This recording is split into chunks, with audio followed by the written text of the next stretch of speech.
What is your American dream? My American dream would be to end school mass shootings. My dream for America is peace. I've been wanting that like all the time. Dream America is toys. My American dream is to become a professional ballerina. My dream for America is everyone could have fireworks everywhere since some people can't see the fireworks from here. My dream for America is for people to understand how this country was brought about, make the American dream possible for all citizens. My dream for America is a unified country. My dream for America is to nurture young entrepreneurs, especially in the minority community. We need to strengthen the economic power in the Afro-American community. My American dream is what I'm living right now every day, and that's to enjoy my family, my friends, and my coworkers every day and get involved in my community and do my best to be the change that I see that needs to be. Everyone has a right to the American dream. Groundhog Sam! Okay, I'm stretching.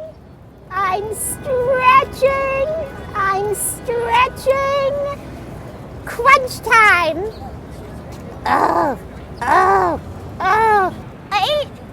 9, 10.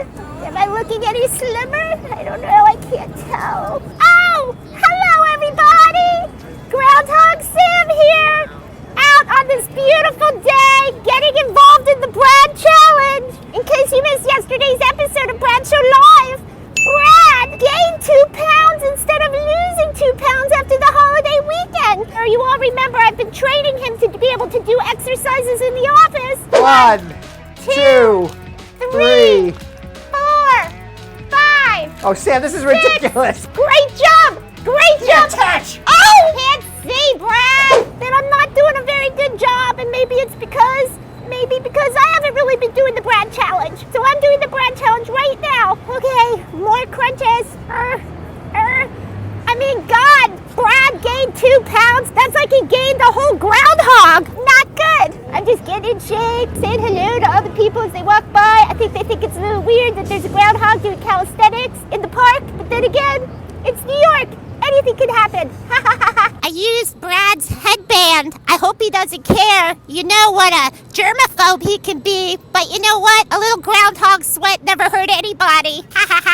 Now we're gonna go back in the office because I gotta shower down. I gotta cool down. Get ready for the show. I'm feeling very, very schwitzy. Hey everyone, I'm back. I know you were wondering where I was. Well, I was working out. Yup, I gotta say I really worked up an appetite. Brendan? Oh, what's up, Sam? Well, it looks like you're enjoying something mighty delicious looking there. Oh, yeah, just had lunch. You want some fries? Brendan! Oh my goodness! But no! Are you sure, Sam? There's sauce too. It's from Sticky's. It's lit. Oh, it looks pretty lit. This is terrible, Brendan. You're torturing me. I have to be good. I have to be good for Brad. I've got to I'm just show saying, him. they're Cajun. What do you mean they're Cajun? They're Cajun too? Oh, this is torture. I must be good for Brad. I have to lose weight if he's going to lose weight. I'm going to be good. I'm going to be good. I'm going to be good. Right, You suit can yourself, pet me Sam. all you want. Oh, this is torture. Oh man, this is just, I hate diets, but I'm going to be happy with the end results. Yep. All right, well, before I go and get my vegetables, did you miss yesterday's episode of Brad Show Live? Well, in case you did, yesterday was Earth Day, and 2019 is the year of Save the Species. Save all the species who are in danger of becoming extinct. And Belgium Kim went out on the street and she tested people's knowledge of Earth Day, what they knew about the facts. It was very, very interesting and lots of fun. But remember what I always say, every day is Earth Day. Okay, off to the kitchen to get my raw vegetables. Brendan, I leave you and your French fries to be. Oh no! Jelly beans, that's my kryptonite. Uh-oh. Sorry, Brad. I'm gonna need to get some jelly beans. Oh, yeah. Oh, delicious. The calories so worth it, I hope. And now, everybody, is the time you've all been waiting for. It's time for Brad Show Live, starring Brad Bernstein with co-host Belgium Kim and Jonathan Yo-Yo Elias. Enjoy it as much as I'm enjoying these jelly beans.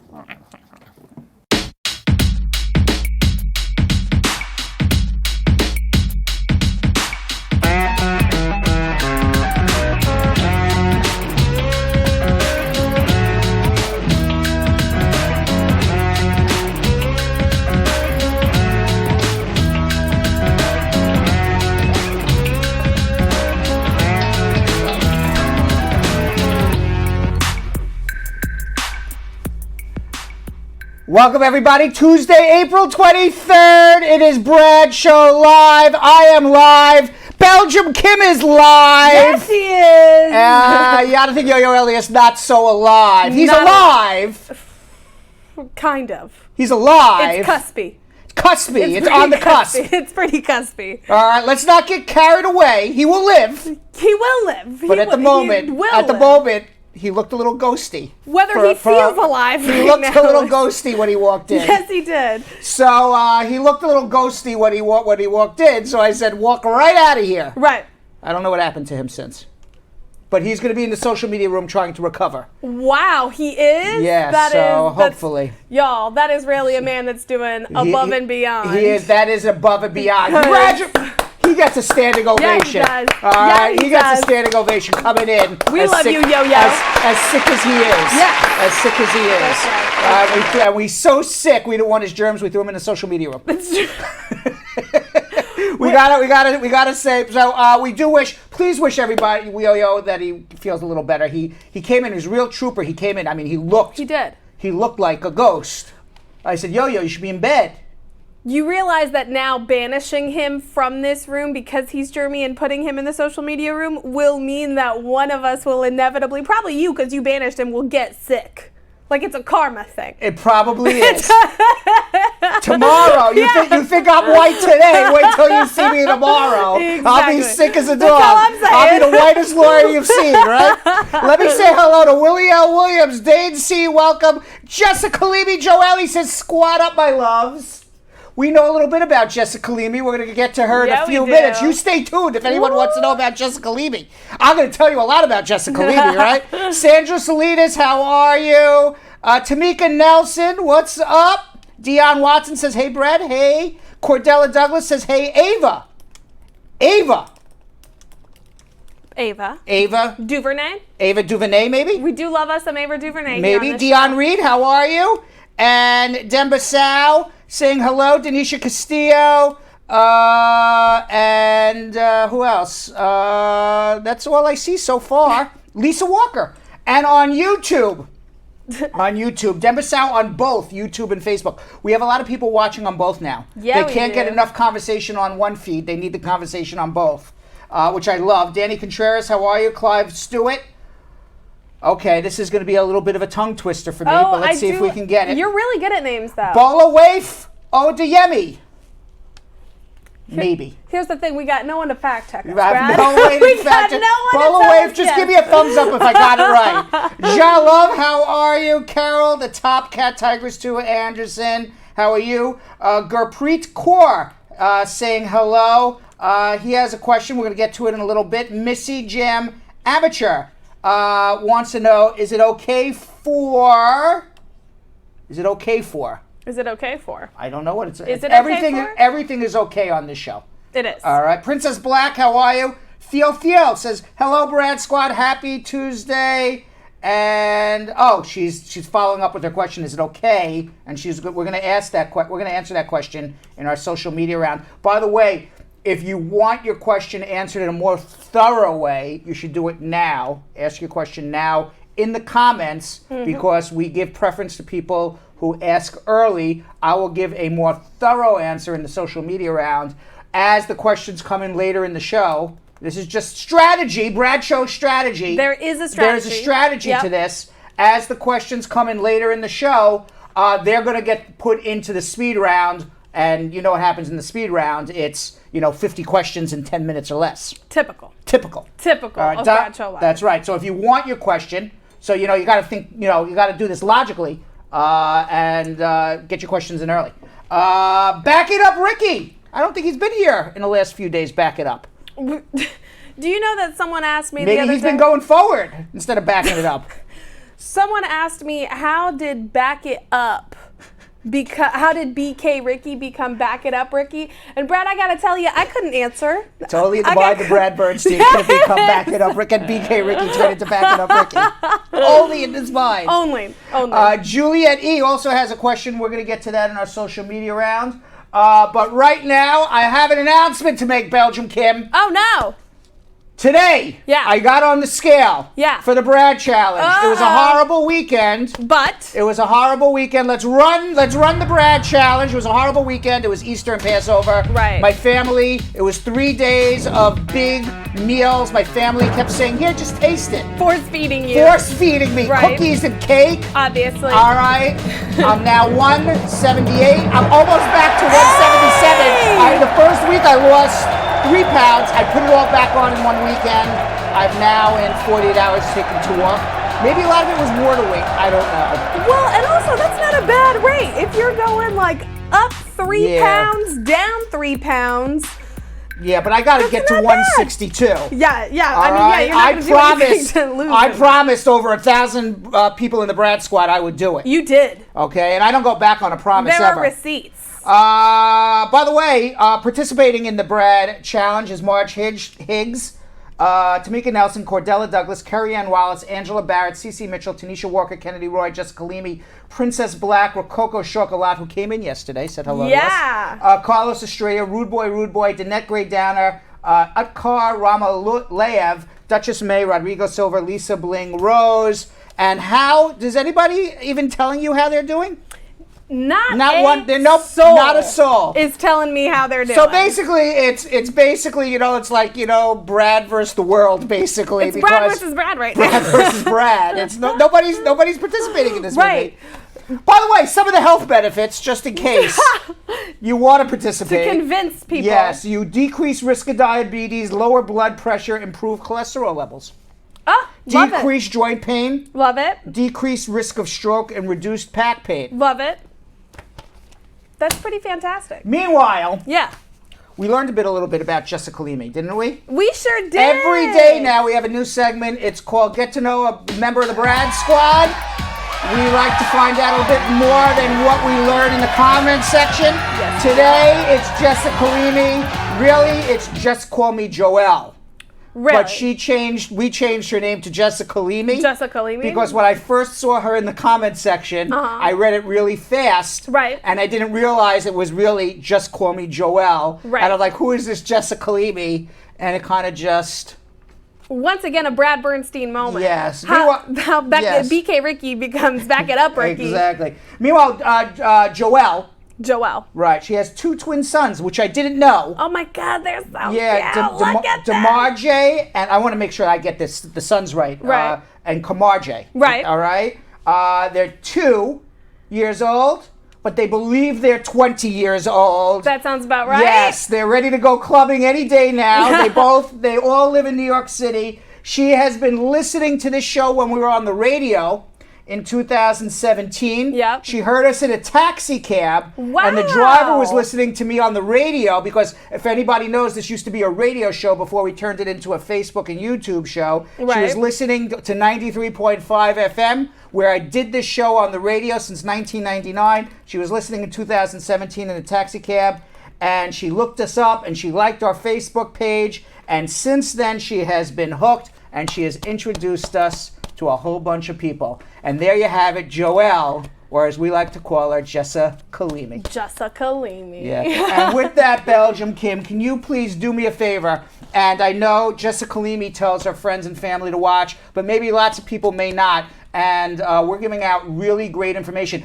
Somebody told me yesterday They said their one of their parents watching. Their parents is a professional, and they couldn't believe the amount of free information that I gave out in a 2-hour period. And she said, you know, this professional who is my family member who watched said, any other lawyer would be charging tens and tens of thousands of dollars literally for this, and every day you give this information away for free. Exactly. So please tell a friend to tell a friend. Tell a friend to tell a friend. Free. I'm giving it away, folks. Giving it away. Everything in this mind, by the time I'm 90, will be out. Capitalize while you can. Correct. Belgium Kim, tell them how to share and get the word out, please. You guys, he's giving you 2 hours of immigration knowledge dropped on you every single weekday from Monday to Friday. So the least you can do is just share it while you're watching.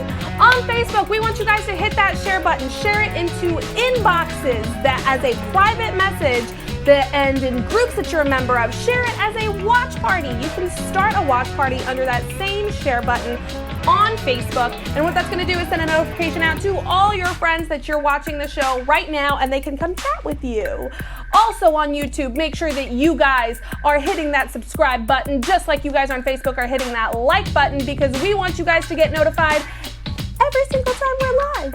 And also, we want to make sure that you guys are telling us every single thing that you think and feel about what we're talking about, because let me tell you, there are some doozies today. So I'm going to want to hear all about your thoughts and feelings right in these comments, whether you're watching on Facebook or YouTube. YouTube, make sure to share by copying that link and sending it to all of your friends and family in WhatsApp, GroupMe, Textra, whatever device you use and whatever platform you use.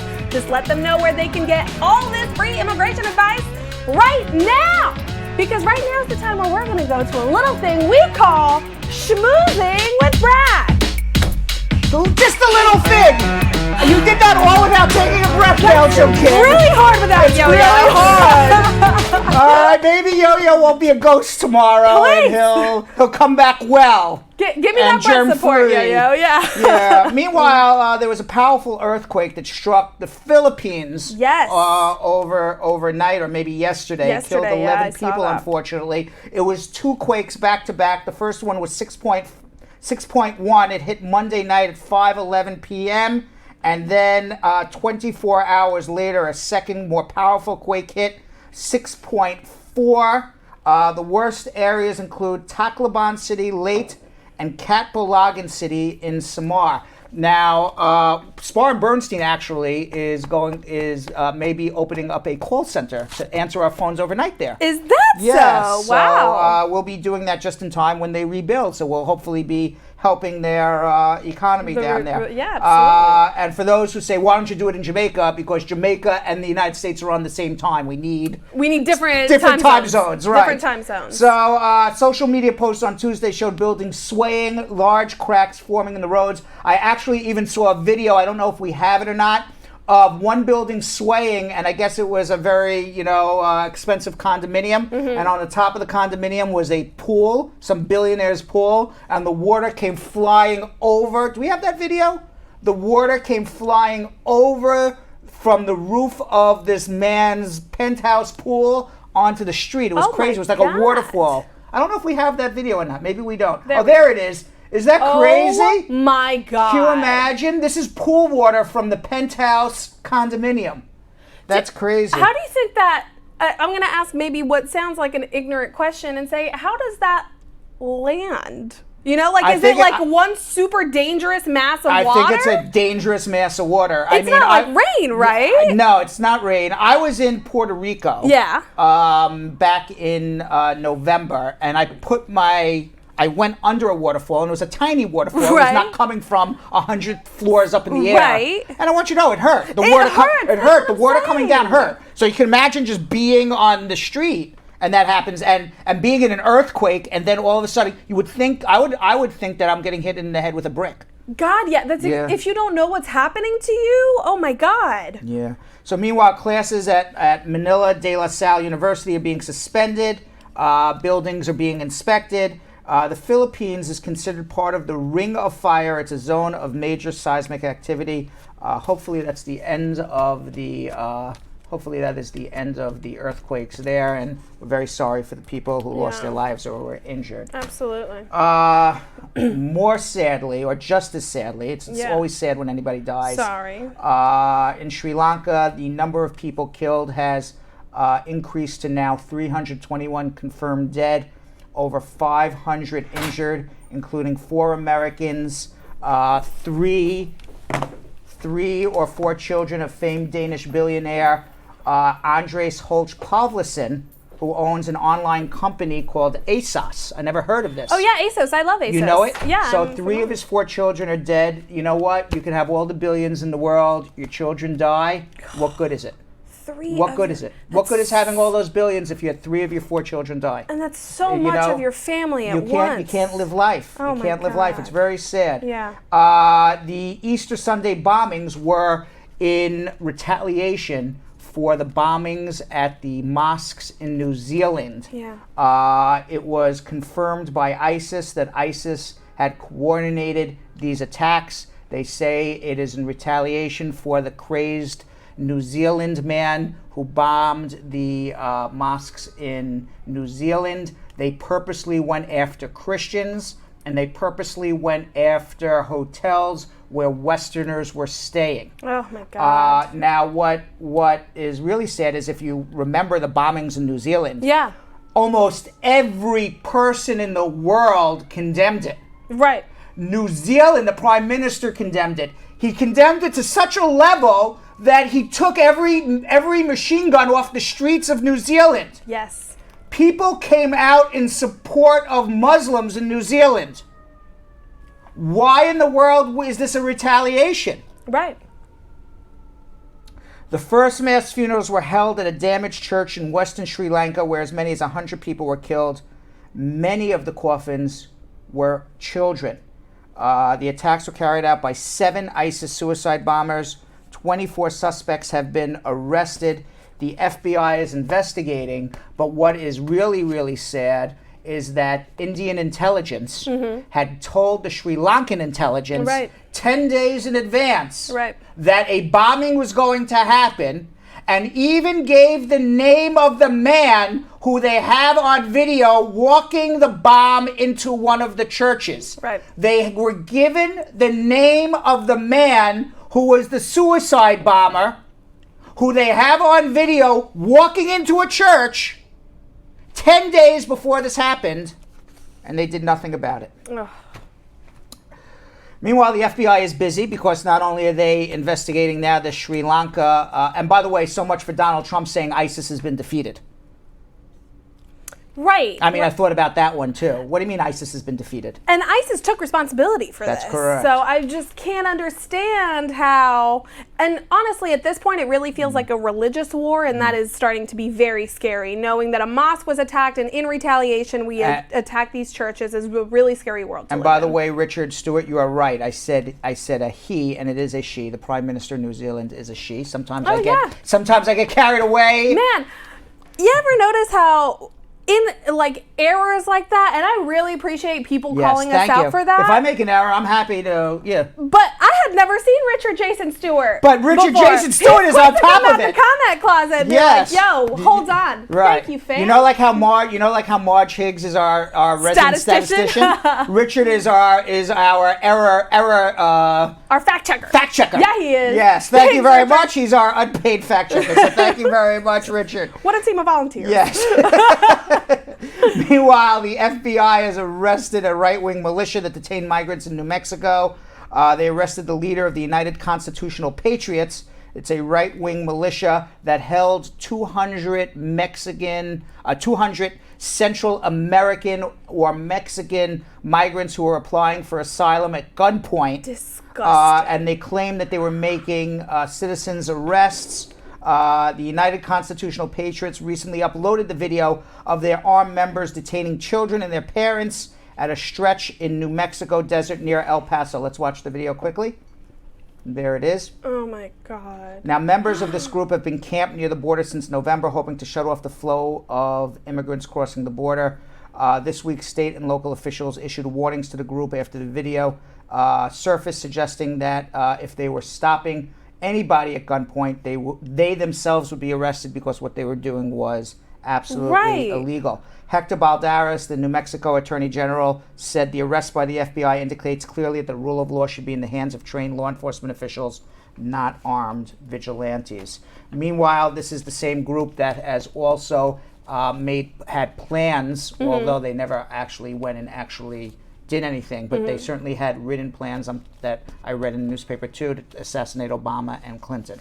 How are groups like this still allowed to? Well, you have, in America there is freedom of expression, and there's freedom of speech.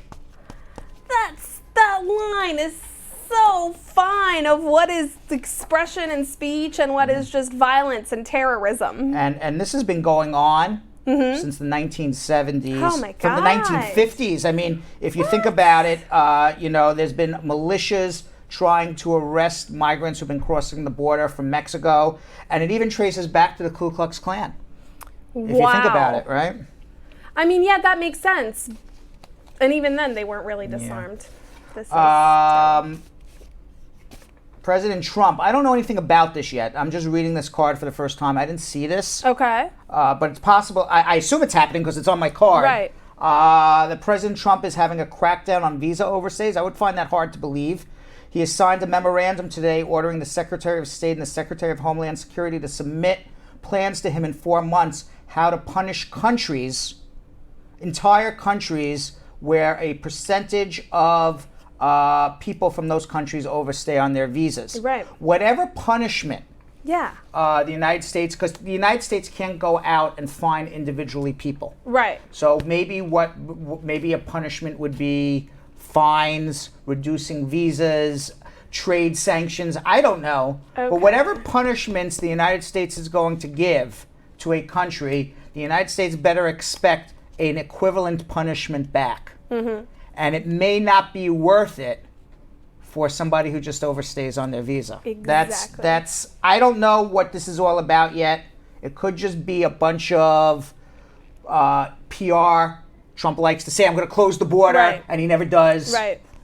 So we don't know. We'll see what happens with all of this. I also feel, and correct me if I'm wrong, but I also feel like it's going to really depend on the kinds of countries where people are overstaying. I mean, I feel like if it's people from the European non-shithole countries that he deems, then I feel like he's probably going to be like, yeah, we don't really have a problem with visa overstays. But if it's people from anywhere non-European, then it's going to be like, oh, what an issue. Well, if you notice that most of the visa waiver countries are European, white European countries. I mean, you don't get visa waiver programs in Africa. Right. You don't get it in South America.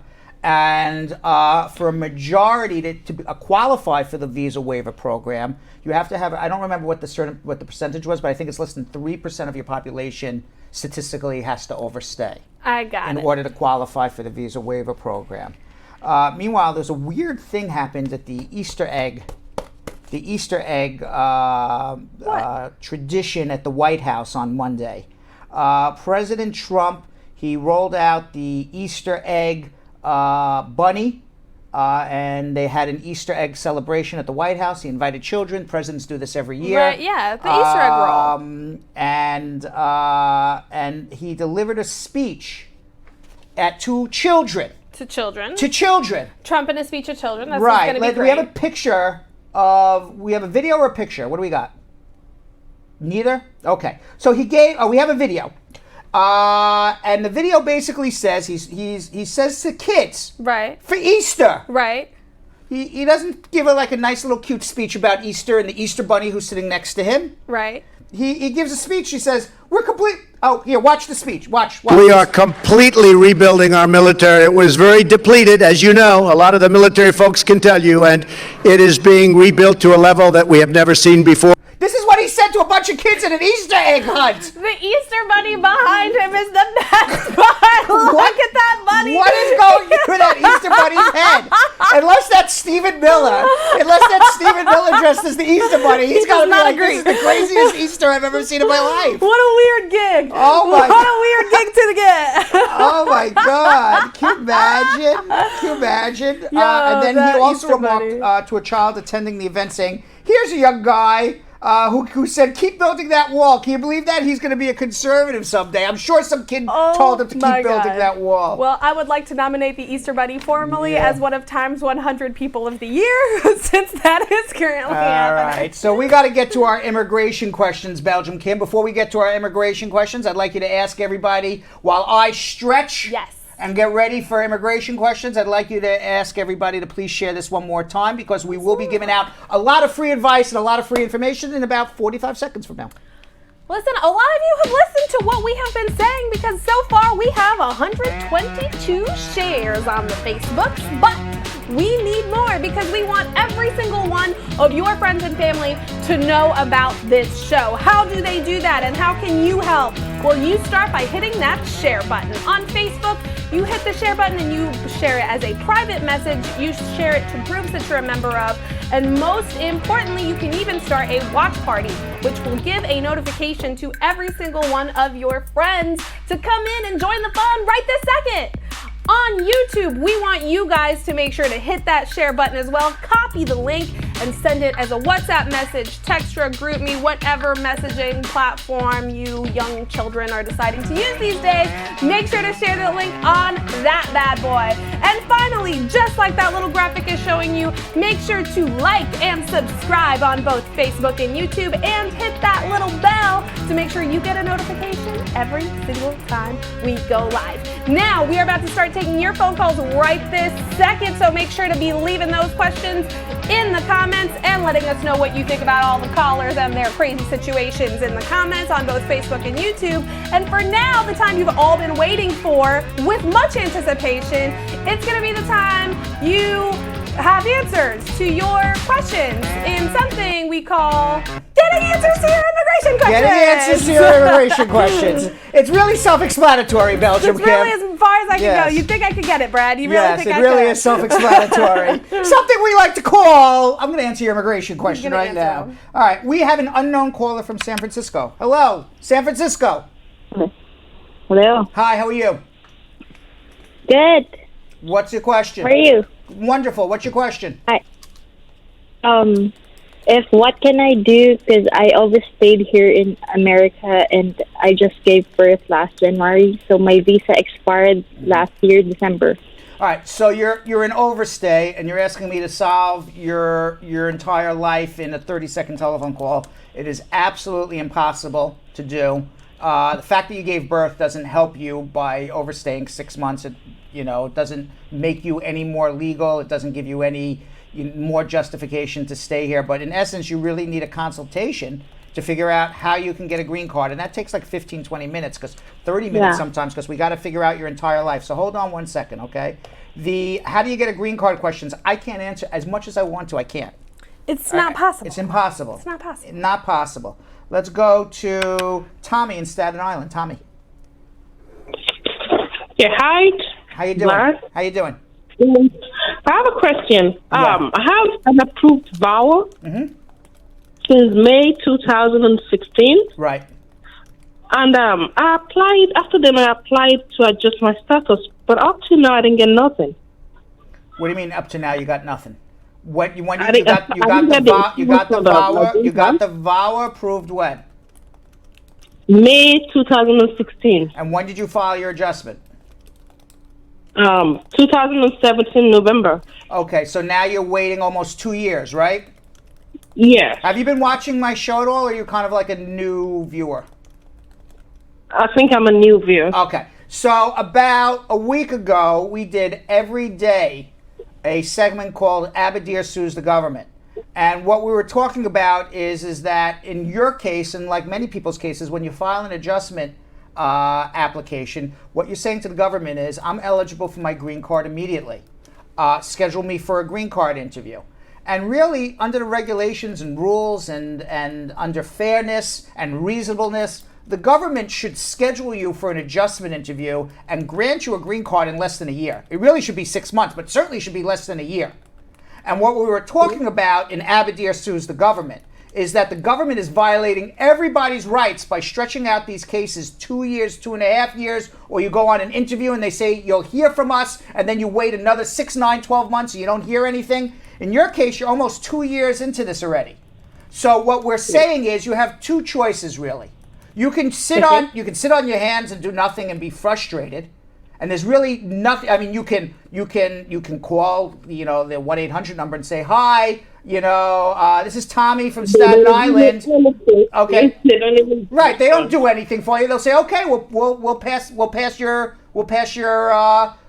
telephone call along," and you don't hear anything. You get a letter back saying, "Thanks for calling us."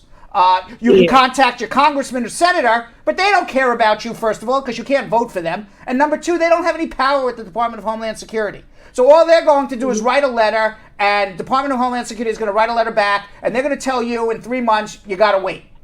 Okay? So really, the only thing you can do is take matters into your own hands when they're delaying, a delayed visa is a visa denied.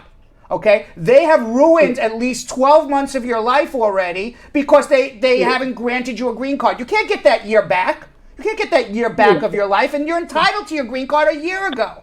So the only thing you can do is what we talk about in Abadir Sues the Government, and you can go back and watch our other shows, and maybe we'll run those segments again, is you file what's called a mandamus action against the government. Now, what a mandamus action is it's a lawsuit in federal court that you're asking a federal judge to force the government to make a decision on your immigration case. You do these mandamus cases on a pending adjustment that 100% you're going to get approved. There's no, you don't have any skeletons in your closet. And number two, on any case that's been pending for more than 12 months.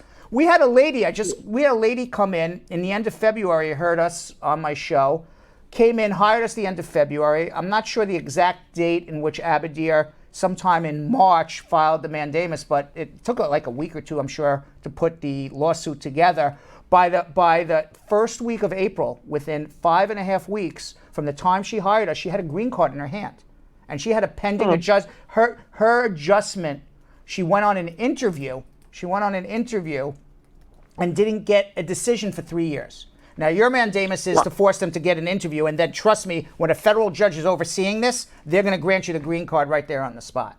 But really, the answer is you could sit on your hands or you could file a mandamus. I'm tired of sitting. I really don't want to sit. Then you're going to file a mandamus. Hold on 1 second, okay? I can't even take my NCLEX exam. I don't blame you. Hold on 1 second. You're going to file a mandamus. Let's go to Imad in Morristown, New Jersey. Imad. Hey, how you doing, sir? How are you? What's going on? Good. I got two questions real quick. Sure. I married my wife last year, 2018 in April, and I came as a tourist. She's a U.S. citizen. She has three kids. Right. Got my work permit, and then in the middle of the case, in the middle of the year, she divorced me. Okay. So I had to withdraw my case before I got the entry. Why did she divorce you? Because we just didn't get along. Just didn't get along. Okay, fine. All right, happens. Yeah. All right. So now the question is what? Yes. And then I gotta withdraw. I withdraw my case. I got a confirmation from immigration that my case was withdrawn. Mm-hmm. Okay. And then I don't know. After a couple of months, I got the interview letter. Okay. I don't know why I got that, but I asked my lawyer. He said it's a system error. Will I be deported? I hope not. There's no reason to go on the interview because nothing good's going to come from the interview. I did not go to the interview. It did not come. I wouldn't suggest going on the interview because if you go to the interview, it's not like you're going to get a green card or anything. You're already divorced, so there's no sense in going. Will you get deported? I don't know. It's possible. Was it a system error? It's just the process. I don't know about a system error. You file to withdraw an application and they schedule you for an interview anyway. It's just, nobody logged in that you withdrew the application. That's basically it. Whatever. It's not a system error and more. It's nobody looked at the letter that was ever written to withdraw the adjustment. Listen to me. It would not have mattered. It really would not have mattered whether the case was withdrawn or you got scheduled for an interview and you didn't show up. The fact is that you filed an adjustment. The government is aware of you now. Are you going to get deported? It's possible that the government can follow up with what's called notice to appear, which is a letter to go to see a judge to start the process of deportation. I can't promise you they won't.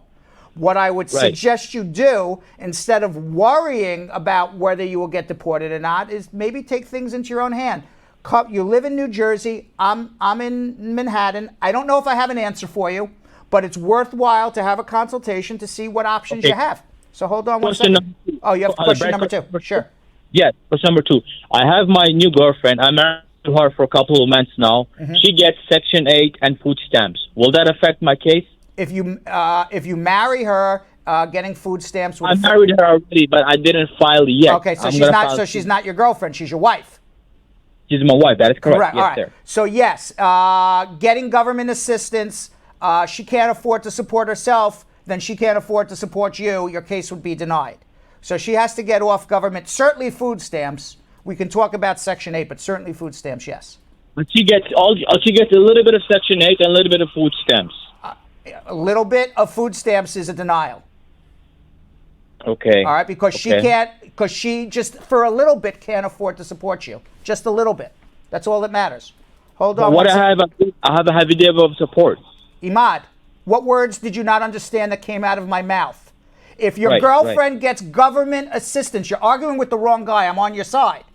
But if the government is giving your girlfriend government assistance because she can't afford her life, when you get food stamps, you are below the poverty level.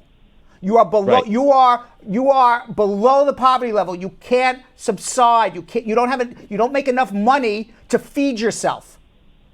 How can she give you an affidavit of support when she doesn't make enough money to support herself or feed herself? It's impossible. You would be denied. So hold on one second. Right, Kim? Right. All right, let's go to Dorcas in Panama City, Florida. Dorcas. Yes, good afternoon. I have a question. I'm doing okay. I have a question. Go ahead. I filed for my daughter 2016 November. She would be 21 December, and they receive it the November. Are you a citizen or a resident? I'm a resident. Okay, so then she's going to end up in the F2B category, even though you filed before she's 21. Right. But they approved her 2018, and up till the time I've heard anything, when I called them, they said they don't have a visa for her. Correct, because she's in the F2B category now. She doesn't get the benefits of the Child Status Protection Act because you filed for her 2 months before her 21st birthday. So they're right now up to February 1st, 2013. You filed for her what year? 2016. Okay, so unfortunately she has about 3 more years of waiting. Wow. Yeah. What country? Jamaica. Yeah, she has 3 more years of waiting. I have one more question. Sure. My husband filed for my daughter and her baby from 2017. They asked for some paperwork concerning my husband's record court case. I did talk to you about this from last year, September. They asked for some papers, and I sent it in, and they sent back to me that they receive it. And up till now, they haven't approved Your husband is the citizen? My husband is a citizen. And they asked for his criminal records? Yes, which he did have. Let me ask you a question. Does he have some sort of sexual abuse of a minor? No, sir. Just a domestic violence. But there was no sexual abuse or anything? No, sir. Okay, and now this case has been pending since 2017? From 2017 and All right, first of all, they had no right to ask those records because the only time they have a right to ask records is when there's a sex abuse allegation against the U.S. citizen. Okay? And then if there's no sex abuse allegation, there's no reason to ask for these records. Now, if this case has been pending since 2017, you already have your green card and your child's in another country, I'm going to refer you to Tommy's question, which I believe you were listening. Tommy called from Staten Island about her VAWA that was pending for 2 years. Your child's an immediate relative. That means that a green card should be made available to your child immediately. Now, it takes a few months to process I-130s and visa processing. It could take up to 12 months.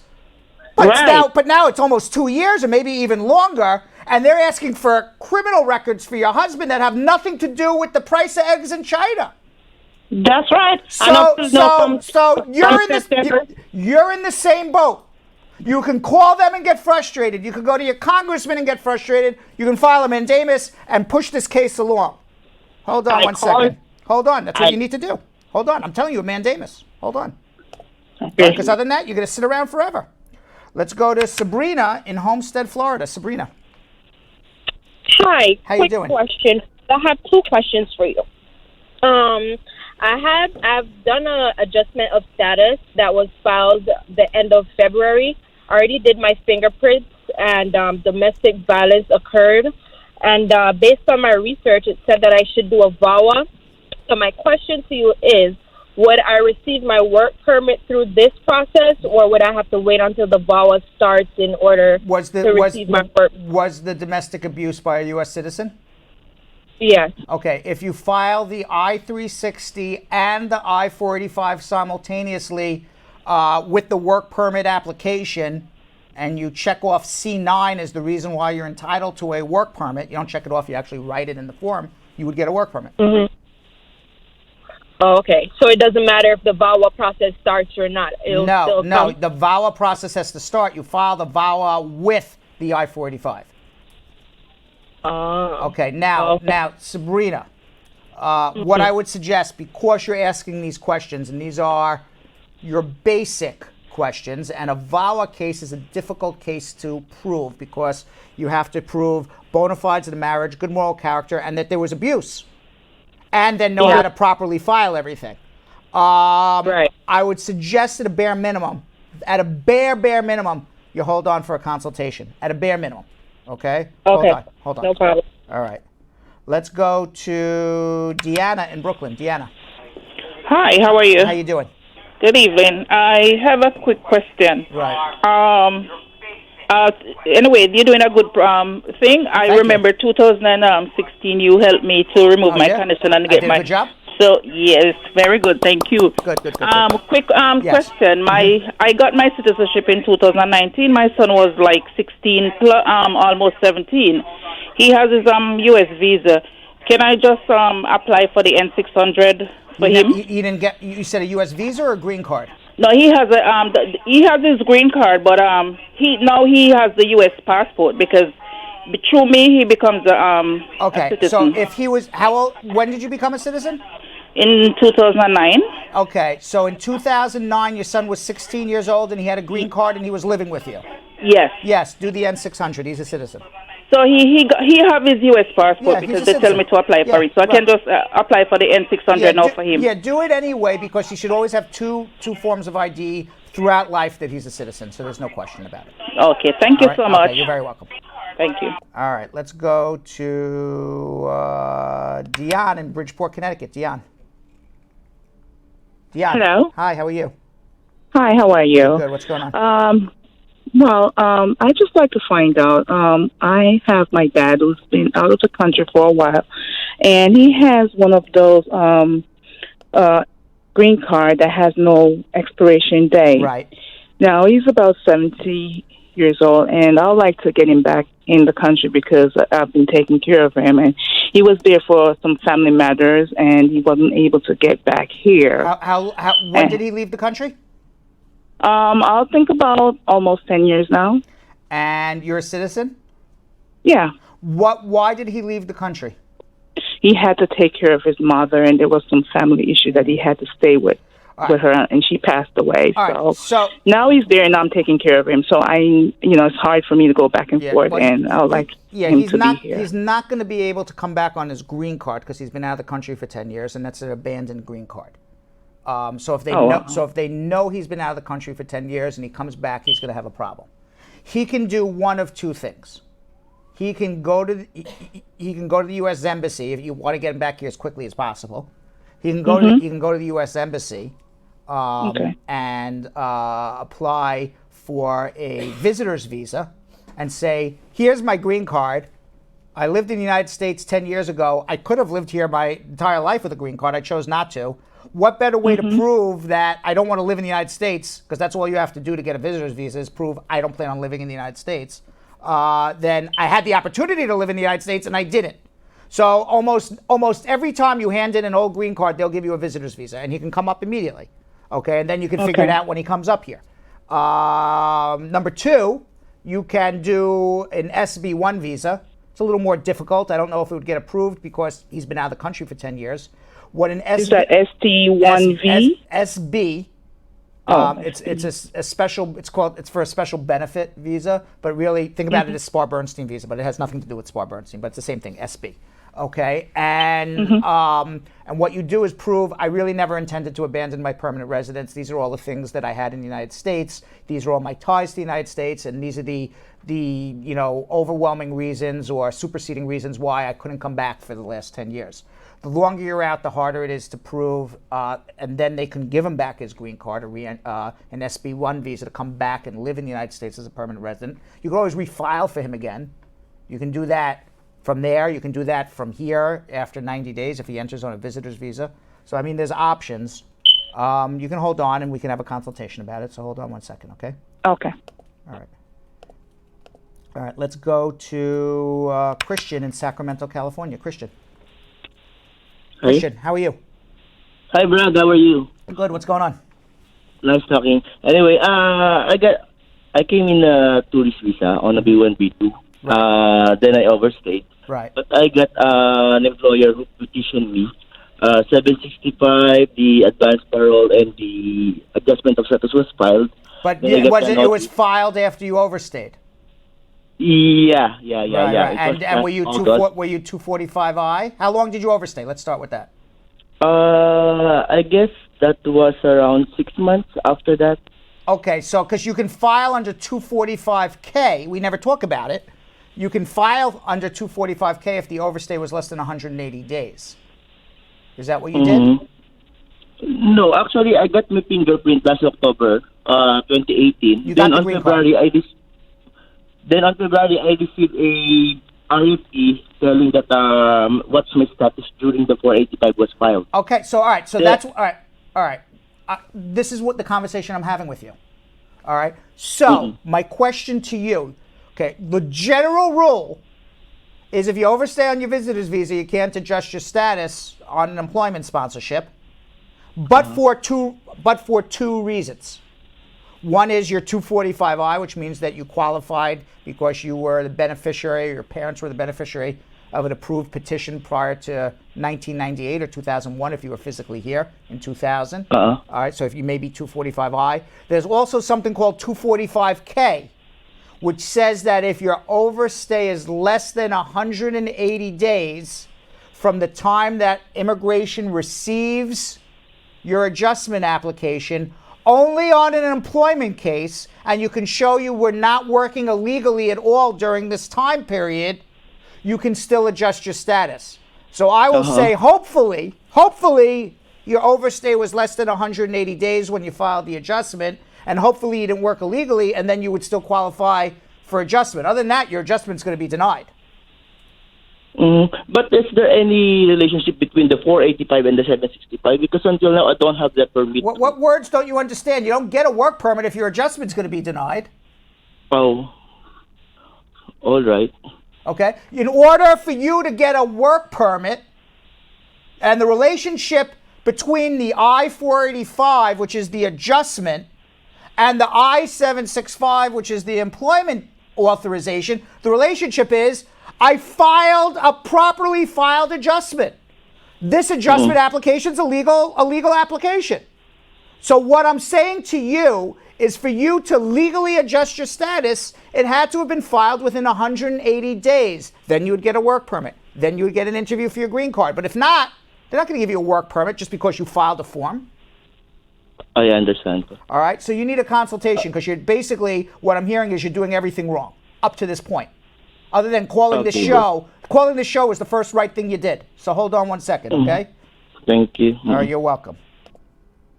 Got to be tough with people sometimes, Belgium Kim. You really bring the hammer down. I'm bringing the hammer down now. Let's go to Gilbert in Silver Spring, Maryland. Gilbert. Hi, Brian. How Yeah, Gilbert talking. Good. Yeah, I'm calling because I have two questions. The first one is my wife won a fight for me for the adjustment of status, and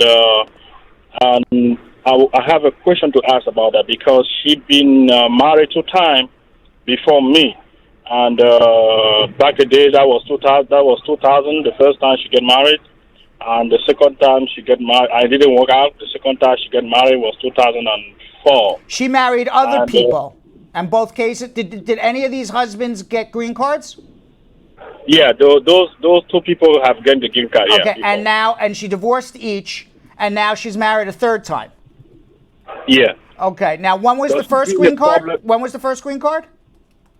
The first green card was 2000.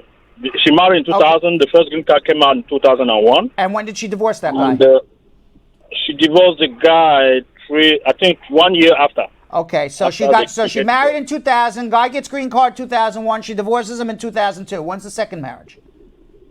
The second marriage happened in 2004. And then that guy gets his green card. And when did she divorce him? She divorced the guy in 2008. Okay, and now she marries you when? January 2019. Okay, well, hopefully the 3rd time's the charm for her. Immigration, she could absolutely file for you. You're allowed to fall in love, fall out of love, fall in love, fall out of love. That's life. Happens to everybody, including myself. Okay? It happens to half of America gets divorced, falls out of love, falls back in love. What immigration is going to be concerned about, and you just have to have this in the back of your mind when you go for your interview, is they want to know that her prior 2 husbands, the prior 2 marriages were legit marriages. That she's not in the business of just marrying people. That's her business, is not marrying people to give them green cards. So as long as she's prepared to answer questions and maybe has some documentation to show that the first 2 marriages were legit, it's not going to be a problem. Oh, okay. All right? And if you need help, hold on 1 second, okay? Yeah, that was the first question. Oh, you have another one. Okay. Yeah, the second one was because before that I have applied for asylum. I want to know if the asylum will be automatically canceled. No, it's not automatic. No, it's not automatically canceled. What's happening with your asylum? What stage are you at right now? I applied for asylum in 2016. That was around. Have you been interviewed yet? I assume you have not been interviewed. No. Okay. The only All right. thing So then you would have to withdraw the asylum case before you file the adjustment. You can't have both going. Say one more time, please. You would have to withdraw Okay. the asylum case first, then file the adjustment. You can't have both going at the same time. Oh, I see. Okay. All right. Yeah, I think I'm gonna need your help for that. I think so too. All right, hold on 1 second.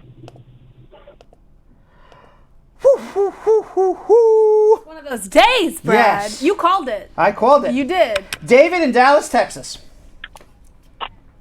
Hello. David, how you doing? Hey, I'm doing good. I have a quick question. Yeah. My mom came here 90 days ago, more than 3 months ago, and then I'm trying to file the I-130 for my mom and try to send the AOS package. So when we send the AOS package, how long does it take, and what's going to be the fee? Are you filing an I-130 or you're filing an adjustment package? Both I-130 and I-485. Okay, so yeah, all right. So you need and you're a U.S. citizen, right? Yes, sir. Okay, so how old are you, David? I am 34 years old. Okay, 33 years old. All right, so you're going to file for your mom an I-485, the I-130, the I-765, the I-864 affidavit of support, the I-131 advance parole. You're going to pay a total of $1,760. That's the filing fee for everything: the adjustment, the visa petition, the work permit, the advance parole, the whole kit and caboodle. How long will it take? It should take less than 9 months. 9 months. Yeah. And then when we send the fee, do we send the fee like a one check or One it's check going to is be fine. two separate? One check is fine. One The check. Department of Homeland Security, $1,760. It's fine. Brad, thank you so You're much. very welcome. The next thing I like about you is What? when you get upset and then you give an honest answer. I love that. I get upset, but I give the answer anyway. I just, No, you no. know what? I'll tell you what. Honesty, I get upset because when people you give the people answer, do dumb you things. have the honest answer. Yeah, thank you. And when you get upset, it's a very fun-looking upset, and I love it. All right, thank you so very much, much. guys. Have a All nice right, day. all right. I get upset with a smile because you know what? I get upset because I want to help people. Then I'm really not upset. I'm more frustrated. Yes. Okay. When I hear the questions, I hear the dumb things people do. I get frustrated more than anything. It is frustrating. Right. It's frustrating to hear when I'm like, "What are you doing, man? I want to help you. Listen." You know? And sometimes people get answers, and you say something, but they are so caught up in what their question was that they're not listening to your answer. You guys. Yeah. All right. Let's go to Armo in Los Angeles, California. Armo. Yeah, hello, how are you? What's happening? Yeah, my question is, I entered the country here by a visitor visa, tourist visa. So it's gonna be, my legal stay is gonna be expired like after 5 days, and end of this month. So if I go out of the country, I should go to my home country, or I can go, for example, to Mexico. And how long I have to stay just to come back, and they will give me like more 6 months, like all right, legal so stay? this is your question, Armo. Let me get this straight. You're here. Where are you from originally? Sorry? Where are you from originally? Jordan. Jordan. All right. You're here for 5 months on a visitor's visa, and you have this thought in your head that you're going to leave and go to Mexico. How long do I have to stay in Mexico before I can come back into America and get another 6 months? Yeah. That's your question. You can't use the visitor's visa to live here. Okay? The government is going to crack down on you, especially the fact that you're coming from Jordan. Okay? Trump don't like people from Jordan. All right? So you're going to leave and go to Mexico, and if you try to come back any time before 6 months, they're going to turn you right back. My, you know, and this is an unwritten rule. There's no right way or wrong way, okay? But my rule, Brad Bernstein's rule, and you can take it or leave it, because it's not an immigration rule by any stretch of the imagination. It's just my opinion. Is for every day you're in the United States, you should be out of the United States for 2 days on a visitor's visa these days. So if you're here for 5 months, you should be out for 10 months. Okay, you can go to any country in the world you want. Doesn't matter. Just don't be in the United States. If you want to stay longer than 5 months on your visitor's visa, you're allowed one-time extension for up to a year. So if you want, rather than leave and then try to come back, which would be pretty silly, if you want to stay longer and you have a legitimate reason to visit and you have a plane ticket to leave and a decent affidavit of support, you can extend your visitor's visa for another 6 months, your stay here, and stay for a full year. Then you know you're going to be out of the country for a while, unless you figure out another way to stay legally. Okay, so I can apply for more 6 months. Correct. Correct. And that can be like I have to contact the immigration, or I have to go because it's only 5 days. Well, you better hold on and have a consultation with us tomorrow. We got to get something filed. Hold on, all right? As long as it's filed before your time is up. So hold on 1 second, okay? Okay. All right. Let's go to Marva in Bradenton, Florida. Marva. Hello. Hi, Marva. Hi, Brad. Good afternoon. Good afternoon. What's up? Nothing much. I have a problem. What? I hope you can help me with. I hope so too. I sent in my green card application in January 2019 of this year. And it has been 3 months now, and I didn't get back a receipt. Nothing? So nothing at all. And this is for your naturalization? Yes, I got married to a U.S. citizen. Okay, now let me ask you a question. How did you pay for it? Yes, that is a problem now. When we went to the paralegal to sign up the papers, it was on a Sunday. On a Sunday? So, yes. So you gave the paralegal cash? Yes. So how do you know she even filed it then? Well, that's my problem. Yeah, it sounds like she didn't file it. You got ripped off. I keep calling her, and she said she don't answer the phone. So last week I went by the office in Tampa. It's like an hour away from where I live, and I went there. She said she she couldn't answer the phone because she have a lot of tax return doing, and that day was the last day of the tax return. So I should give her a week. I've been calling her from yesterday, and she don't answer. Yeah, because she got. But when I got there, I asked her, why it's taking so long? Should I get a receipt? She told me that she contacted the USIS office, and they told her that the document is there, but they cannot issue a receipt as yet. Bullshit. And I said, why? Bullshit. She said they say they have a backlog. Bullshit. I call bullshit. I wish I had the bullshit buzzer. All right. There's nobody in immigration who she's talking to about receipts. It just happens automatically within 2-3 weeks of them receiving it. What I would do is two things. Is one, go back to her or call her and say, I want a copy of my application, and I want to see the canceled check that immigration cashed a check from you, your check, for the filing fee. Because they would cash the check within a week of receiving it. And if not, and I'm sure she's full of crap, she never filed it. So what I would do is two things, is tell her you want your money back, and if not, bring her to small claims court or call the Better Business Bureau, whatever you need to get your money back. And if you want, either come to me or do it yourself, but I wouldn't trust this woman to do anything on your citizenship right now. It's so important, your immigration status here. You should never, even if she says, I'm going to file it tomorrow, and you believe her, and you watch her walk it down to the post office, and you walk with her, and she files it, I still wouldn't trust her, because she sounds like a thief to me, and this is your life here. Don't put your life in immigration with Trump and everything in the hands of somebody who does stuff like this. Yeah, because the problem is bad, because she has my number, so she know my number. She has my husband's number. We've been calling. I got my brother to call her. I got a friend to call her. All right. So answer. So you go to small claims court, get the Better Business Bureau, get your money back. Tell her you don't want nothing done, and then come to me and I'll take care of it if you want. And I'm sorry that you lost your money, but it's better to find out now than later, for sure, when she really screws up your citizenship. How do you even know it's done right? Okay, then, Brad. All right, so hold on one second. Thank you very much. Hold on one second. Okay. I'm sorry this happened to you. All right, but all right, so hold on one second. So you go to unlicensed people. This is what happens. Yep. All right, let's go to Keisha in the Bronx. Keisha. Hi, Brad. How you doing? Hi. I'm okay. I just have a question.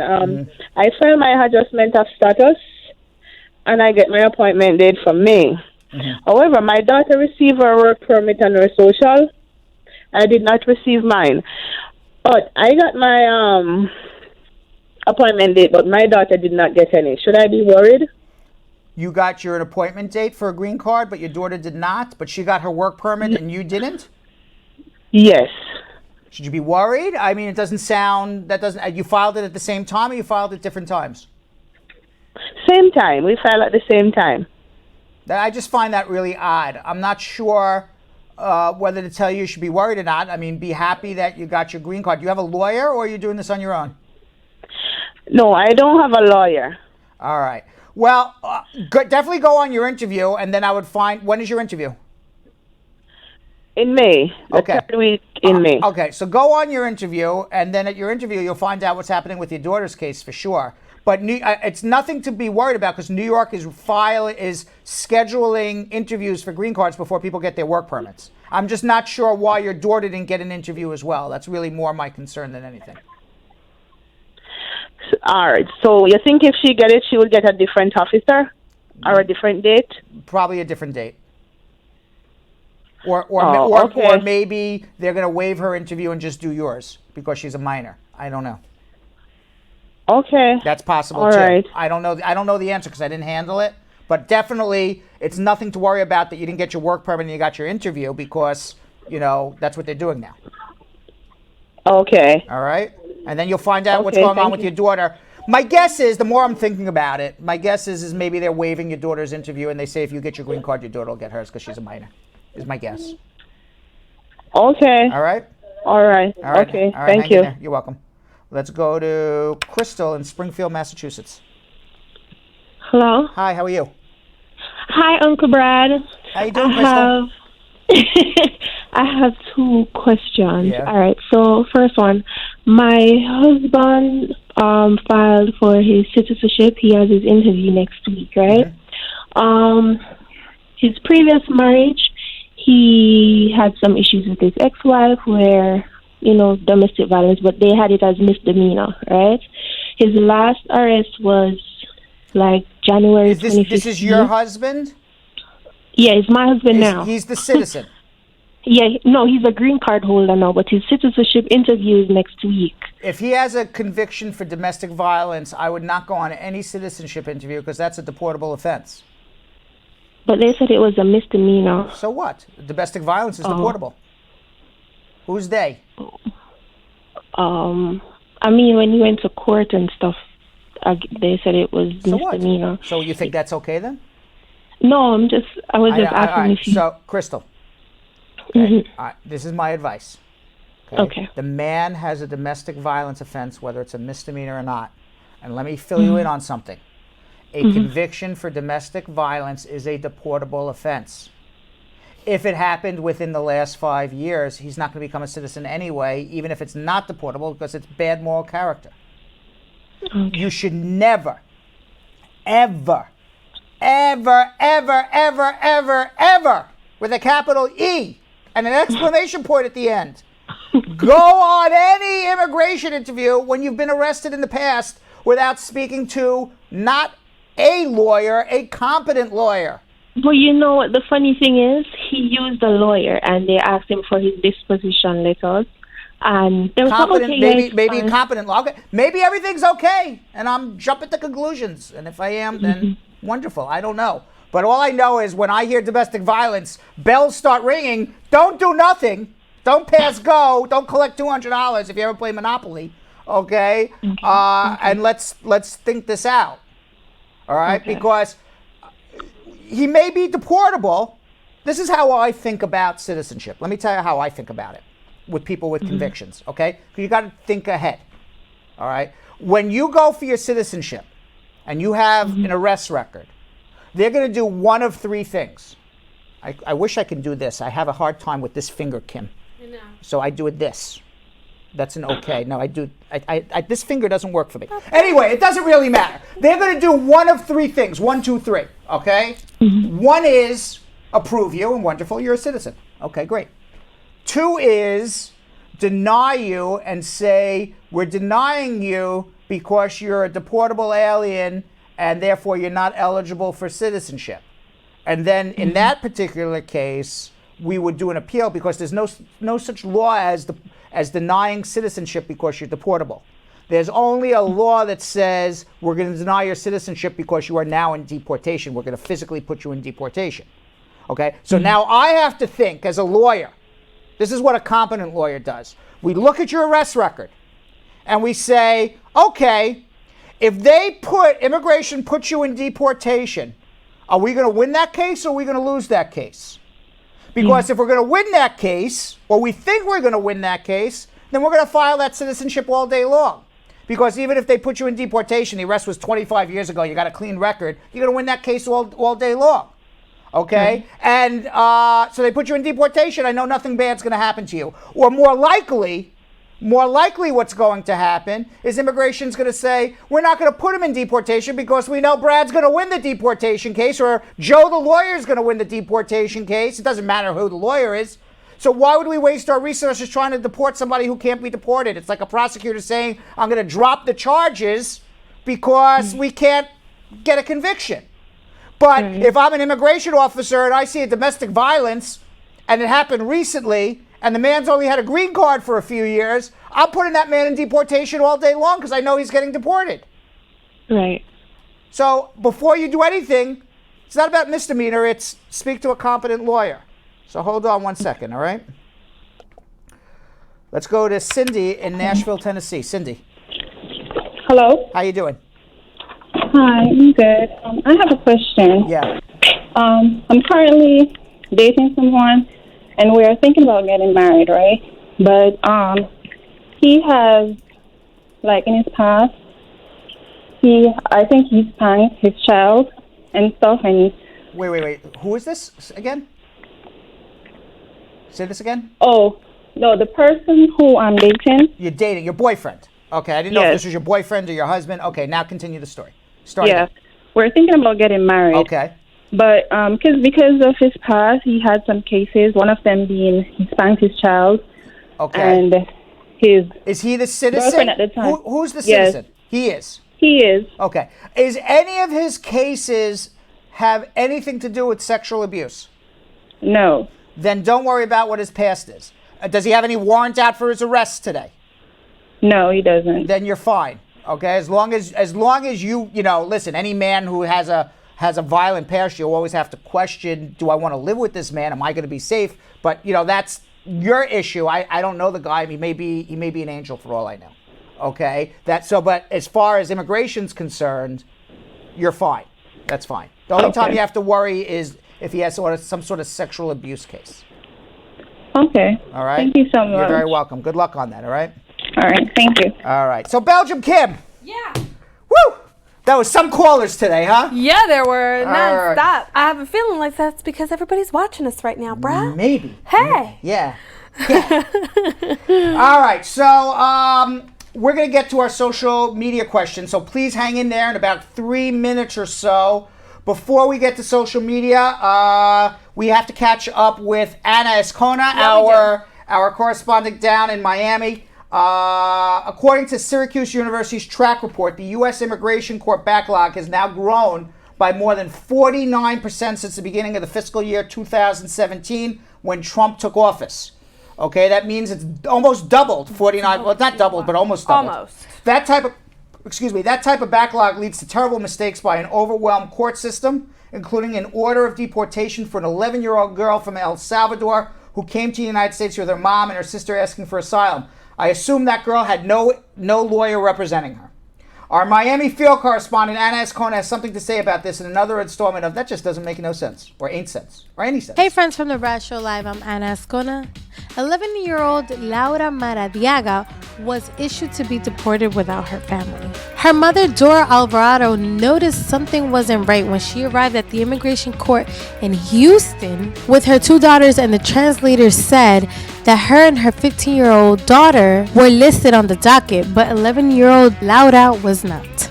Days later, Dora received a letter in the mail issuing an order for removal of her 11-year-old daughter, Laura. Somehow, Laura's name was left out of the court records when her family asked for an asylum. First of all, how do they make this mistake? And second of all, it's so inhumane to try to separate an 11-year-old from her mother and her sister. What are they going to think, that she's going to take care of herself?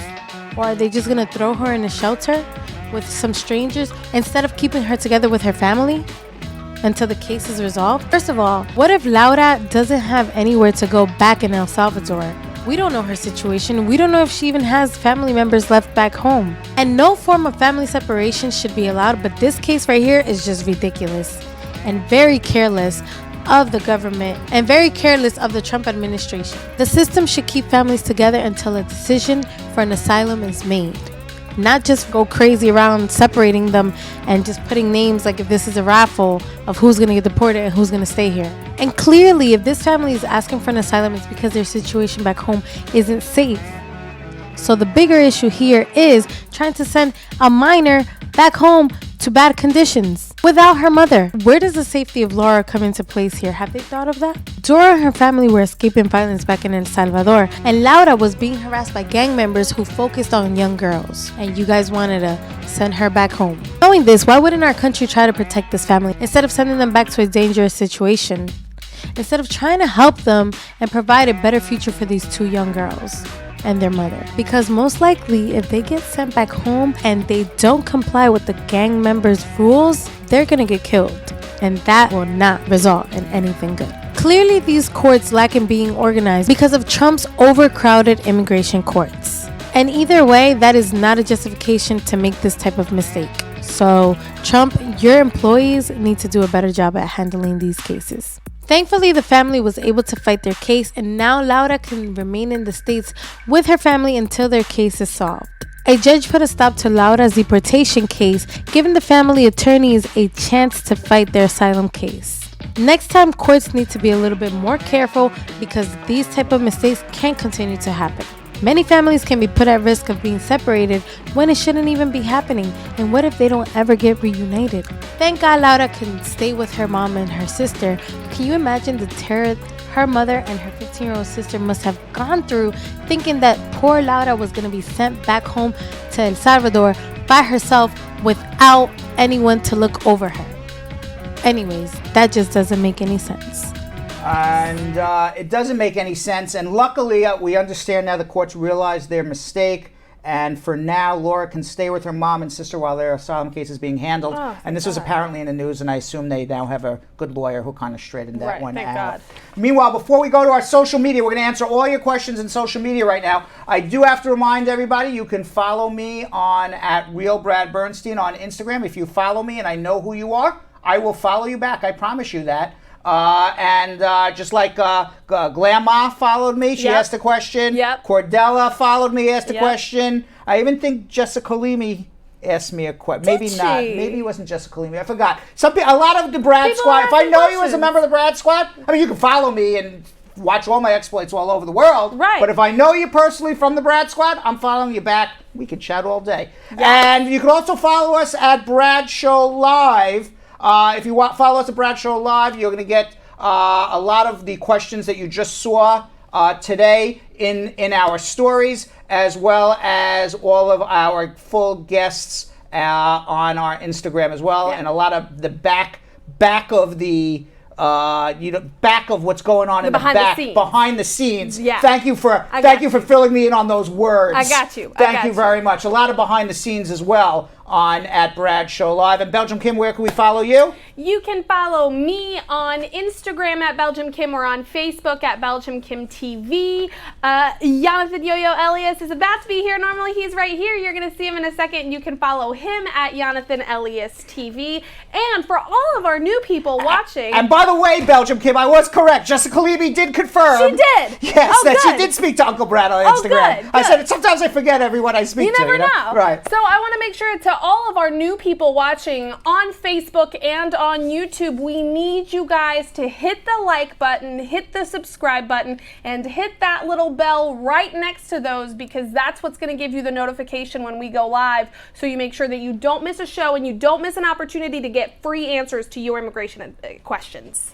And with that, Belgium Kim, before we get into our social media, please tell everybody we're going to be joined by Jonathan Yo-Yo Elias in about 30 seconds. I don't know how we're all going to do this, but by the magic of Jilly Bean and crew, they're going to figure it out. But before you do that, please tell everybody to please share this one last time while I stretch and get ready for social media check-in. Absolutely, Brad. Okay, on Facebook and YouTube, we need both of you guys to share the show and let everybody know exactly where they can get free answers to their immigration questions.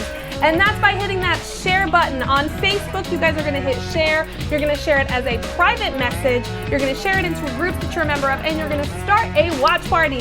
Whatever one of those, if you really love us, you'll do all three. On YouTube, we want you guys to copy that link, send it to all of your people, no matter how you send stuff normally, and let them know that this is where they can get free answers to their immigration questions by Brad Bernstein, the Brad Bernstein, because it's happening right now in something that we call social media check-in. That's right, social media check-in, right? What happened to her? There we go. Huh? This is not social media check-in. That's social media check-in. Social media check-in. There we go. I'm going to start making faces all day long till we get it right. Right. I'm like, what? Ha? What is this? All right, social media. By the way. Yeah. I understand, Jonathan. Yeah. Are they going to do it again?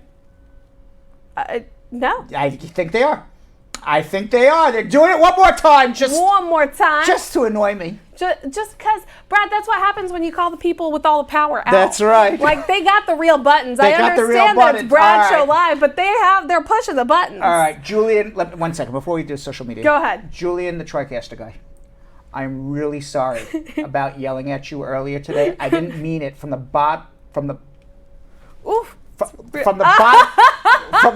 my heart. Please accept. Thank you. Please accept my humble apologies. All right. You think they're going to do right by me now? I think they might. I think that was. Did they buy it? Is the question. I don't think. They did buy it. I was gonna say I didn't think you thought I was that sincere, but he did buy it. No, you got some sincerity in you, Brad. Yes. Are you kidding me? Boom. All right. Now, by the magic of Julian the TriCaster guy, I present Jonathan Yo-Yo Elias. Where is he? Where's my man? There he is. There. Oh, I'm sorry. I didn't mean to scream at you. Hi, kid. I didn't mean to scream at you. What's up? How you feeling? You hanging in? You hanging in? You look a little ghosty when you walked in the studio earlier, but it looks like you have a little more color now. Yes, I felt very ghosty. Yes. All right. So are you ready? Are you ready to do some social media check-in? Yes, absolutely. We have a lot. All right. Let's go do it. Okay. Who's starting? I am. The very first question is from This Remix is Off the Chain on YouTube. He says, hey, Brad, I'm in the process of doing my citizenship, and I was told I need to find out when my dad became a citizen here, but I'm not able to get in touch with him. Is there any way I can still proceed with my application with my lawyer? The reason why you got to find out about your dad is possibly you're a citizen already. So if you feel that your dad was a citizen before your 18th birthday, and you lived with him with a green card in his legal custody, then you should find that out. If you never lived with your father, he never had legal custody of you, you believe he became a citizen after your 18th birthday, you got your green card after your 18th birthday, just put on the application. I don't know where the guy is. All right, our next one comes from Elegant at Decor saying, hey, Brad Squad, I love what you guys are doing. I was charged for a misdemeanor, after which I signed a misdemeanor diversion program contract in Panama City, Florida last year. So the items valued less than about US or $100 US dollars. I was not arrested, placed in jail, or fingerprinted. In fact, I was asked to complete the diversion program within 90 days, which I did complete community service. I'm concerned if I will be stopped by the immigration when I'm traveling again. And notice that they didn't stamp a returning date on my visa book. So does this mean something? Can I cancel my visa? No, I'm not a green card holder, and the charge was retail theft. Okay, so the answer is you're not an inadmissible alien. I would travel with the disposition. The diversion program is it means that you were not found guilty of anything. They're not stamping anything in your passport in the way out. It had nothing to do with your arrest. Don't worry about it. And Jonathan, if you can get closer to the microphone, because I didn't hear every sentence, but I kind of got every word, but I kind of got the. It's not the microphone, but I have a feeling like they're probably working on it. Okay, very good. Yeah. All right. We've got a question from DJ Starboy, who said, how long does it take to file for my kids? I'm a green card holder and unmarried, and they are unmarried and under 21. About 3 years, 2.5 years. Okay.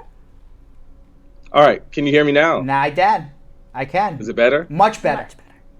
Like a million times better. Bolo Watifi says, good day. I have a question regarding my green card. Went for my interview over a month ago, and I've not received it. What could be the reason for the delay? 100 reasons. You committed fraud. You have a criminal problem. You lied. They forgot about you. They don't believe it's a real marriage. They don't believe you're really who you are. Your background checks didn't clear, or simply they're just following Donald Trump's executive orders to delay everybody. Can't hear y'all. I don't know. Only the crystal ball knows. All I can tell you is after 120 days, you should contact me for a mandamus. Ogoeg Bunam, I'm so sorry for absolutely butchering that. How long before one gets a notification of receipt for an I-290B? Should be within a couple weeks. Okay, Gurpreet says, hey, quick question on without work authorization, does buying stocks and getting capital gain loss considered unauthorized employment? No. Missy Jam said, is it okay to put that you're working on your paper while filing for adjustment of status via marriage to a citizen? It's perfectly okay to say that you're working. You should tell the truth. The fact that you worked out of status is not a bar to getting a green card married to a U.S. citizen. All right, Dream Girl says, is it okay to put your working on your form when adjusting your status via marriage? Yeah, I just answered that. The answer is yes. See the last question. Oh. We've got a question from Hot Topic Daily that said, what would be the best way for a permanent resident to get his fiance and children here who all have a visiting visa? Marry the fiance, make her your wife. All right, Tay Love says, can a Canadian citizen with U visa travel back and forth to Canada? Yes. Christine says, if I deliver my baby in the U.S., will there be any problems to go back home? Going back home is not a problem. They'll be happy for you to leave. It's the coming back again, you'll never come back again is the problem. Tariq says, AOS on 9/2016, we had 2 interviews and the application was denied. We appealed the decision, and on 9/2018, the I-130 approved. I responded OT request of affidavit, medical report, and since 10/2018, no decision yet. If it's more than 120 days and you're otherwise eligible to adjust, you should come contact us and we can do a mandamus. Missy Jim has a follow-up question. She said, if my spouse has recently started working with a company, but I can't submit 3 recent pay stubs yet, only the job letter, what else could I do? Why can't she, He just started, so she doesn't have 3 pay stubs yet. Just put the job letter, show up with the pay stubs at the interview. All right, Juliet E says, my husband is a green card holder and I have my I-130 has been approved. How long will the wait be for my green card? The green card, the I-130 was approved married to a green card holder, Jonathan? Yeah, so the husband is a green card holder and they had the I-130 that's been approved. It's a 3-year wait from the time that the I-130 was filed. I don't know when the I-130 was filed. Muhammad has an interesting question, Brad. What? My friend is going to marry his cousin. It's his uncle's daughter. He lives in Indiana. Could he go and get married to her in Tennessee? As long as kissing cousins are legal, why not? You got to prove it's a bona fide marriage. I kind of gives me the heebie-jeebies. A little bit. Kissing cousins, but to each his own. I believe kissing cousins are legal in New York. I don't know in every state. First cousins? I believe so. Learn something new every Jonathan? day. Yeah, I wouldn't know that. You wouldn't know that. Okay. We'll go on to the next one. Okay. Though. Kimberly says, my husband and I are both citizens, and we're planning to adopt my 9-year-old niece in the Caribbean. How long is it going to take to bring her to America? Are they residents or citizens? They're both citizens. Okay, so this is the issue with adopting a 9-year-old niece.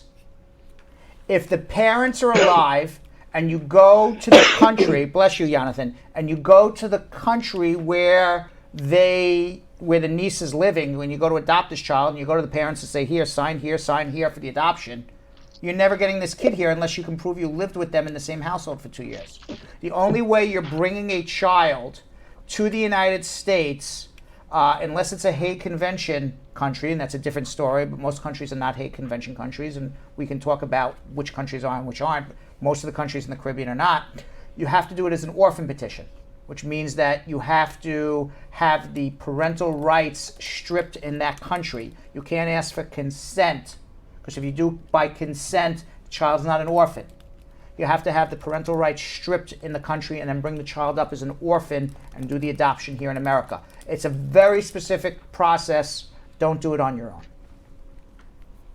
Anna Kay said, I'm asking for a friend. Is it better to wait until my friend gets citizenship to marry his fiance and file for her, or should they go ahead and get married now and just get the paperwork started? Go get married now and have the paperwork started, because if you're married for more than 2 years, when she gets a green card, she's a 10-year green card holder. You don't have to go through this more than once. And Jill just mentioned in my ear, she looked it up, kissing cousins are legal in New York. Kissing cousins are legal in New York to get married. Well, we're looking at Kentucky and Tennessee, and if it's legal in New York, I can guarantee you it's legal in Kentucky and Tennessee. That's right.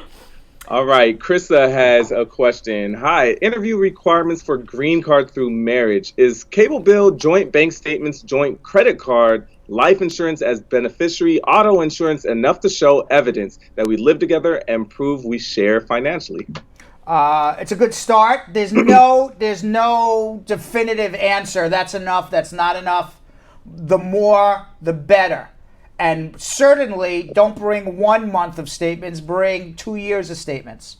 And those statements should show activity, like a bank statement. You bring a bank statement, for example. I've seen this happen so many times. People bring one bank statement or 2 bank statements. Say, here, look.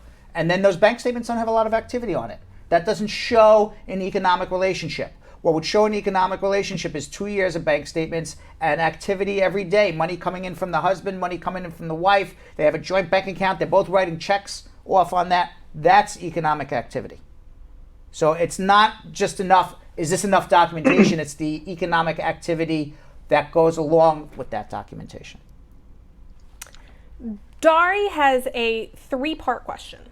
1, would only the issuance date on my driver's license and the national ID I have be enough proof to provide the U.S. consulate in my home country during the interview that I've served the 10 years? They'll know. They'll have the record of when you left. Don't worry. The next question is, I only have pay stubs for my current job of 5 years and did not save any from when I started that 10-year sentence. They know. Don't worry. You'll be fine. If you were out, you were out. Perfect. That's all we got. That's all we got. Oh, well, no. I mean, for Dari. Oh, I was going to say, wow, what is going on here today? Sorry, okay. for Dari. Jonathan, your turn. Yes. Your what turn. happened? Your turn. Your turn. Chop, chop. Oh, okay. Juliet E. says, I've been working with my social security number. I cannot renew my working authorization. Will I be in trouble? It's actually the person who's in trouble for not working. If you're not working legally, is the employer, not the employee. They're the ones who get in trouble for hiring somebody in violation of immigration laws. You would get in trouble if immigration comes and knocks on the door and there you are, they would arrest you and put you in deportation. But you filing a tax return on a valid social security number, whether or not you have valid work permission or not, your taxes will go through, if that was the question. We've got a question from Shane who said, what would be the best way for a permanent resident to get her fiance and child here who both have visiting visas? File I-130s for each of them. Let them visit in the meantime, but you got to get married. You got to file an I-130 for your wife and file an I-130 for your child. Maybe you become a citizen during the process. Christine Butler says, how can I get my sister here? I want to help her get the nephew to get a visa. He lives in Jamaica. How do you get a sister here to get a nephew from Jamaica? Magic 8 Ball? Or no. What? How can my sister help her nephew get a visa? He lives in Jamaica. There's no aunt to nephew filing. So we would have to speak to the nephew and figure out what other ways. But you can't file as an aunt for a nephew. The only way you have to actually adopt the nephew, well, right? I don't know how old the nephew is, but maybe there's other ways for the nephew to do it if he's an adult. I don't know. Beautiful Chocolate 83 says, I hear it takes a year to process the I-130 for minor children. Does this mean 1 year until the I-130 is approved, or after the entire process is complete for the kids to actually get here in the States? She's a U.S. citizen? That we do not know. Assuming you're a U.S. citizen, it should take 12 to 15 months if you're a minor child. If you're a resident, it'll take about 3 years.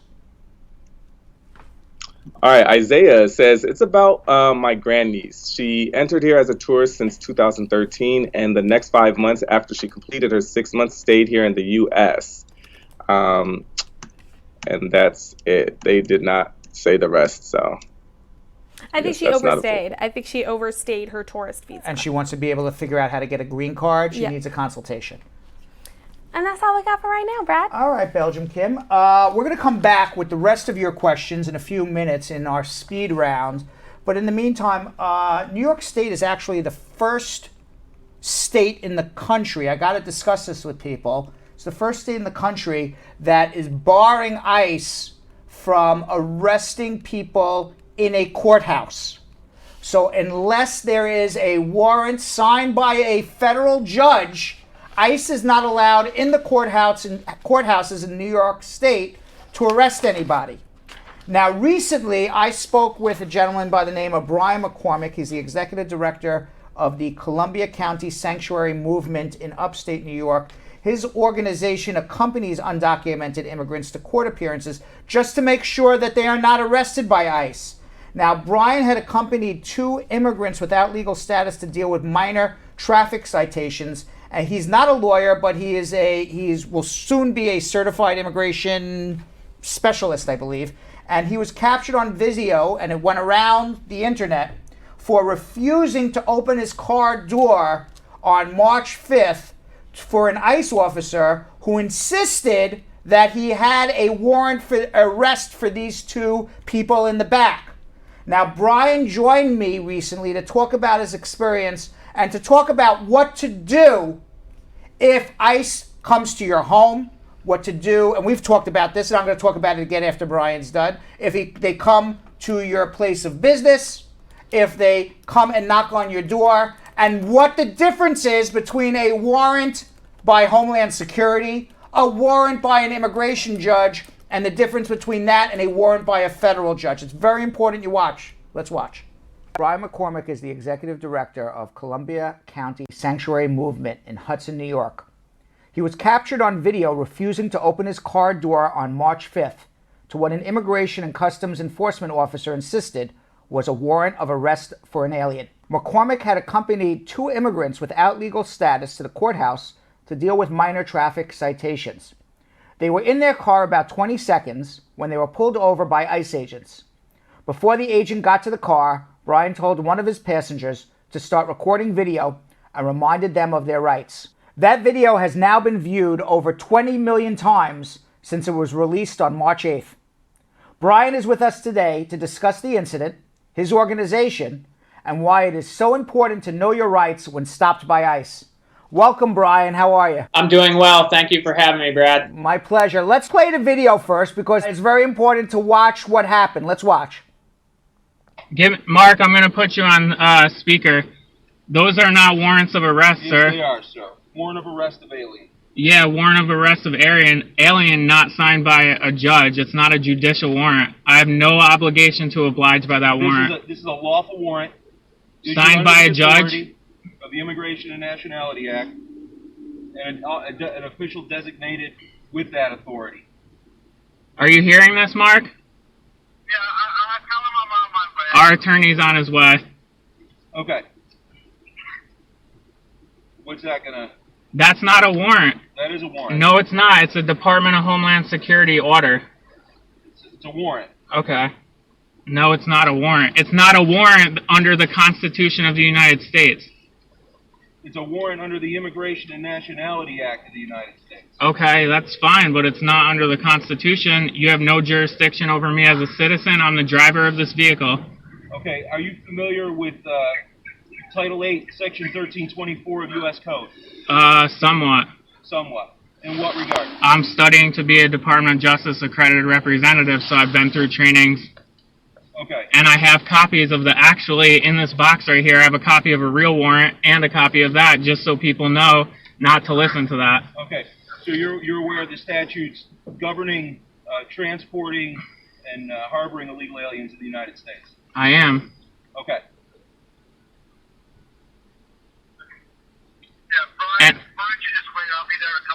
Okay, thank you.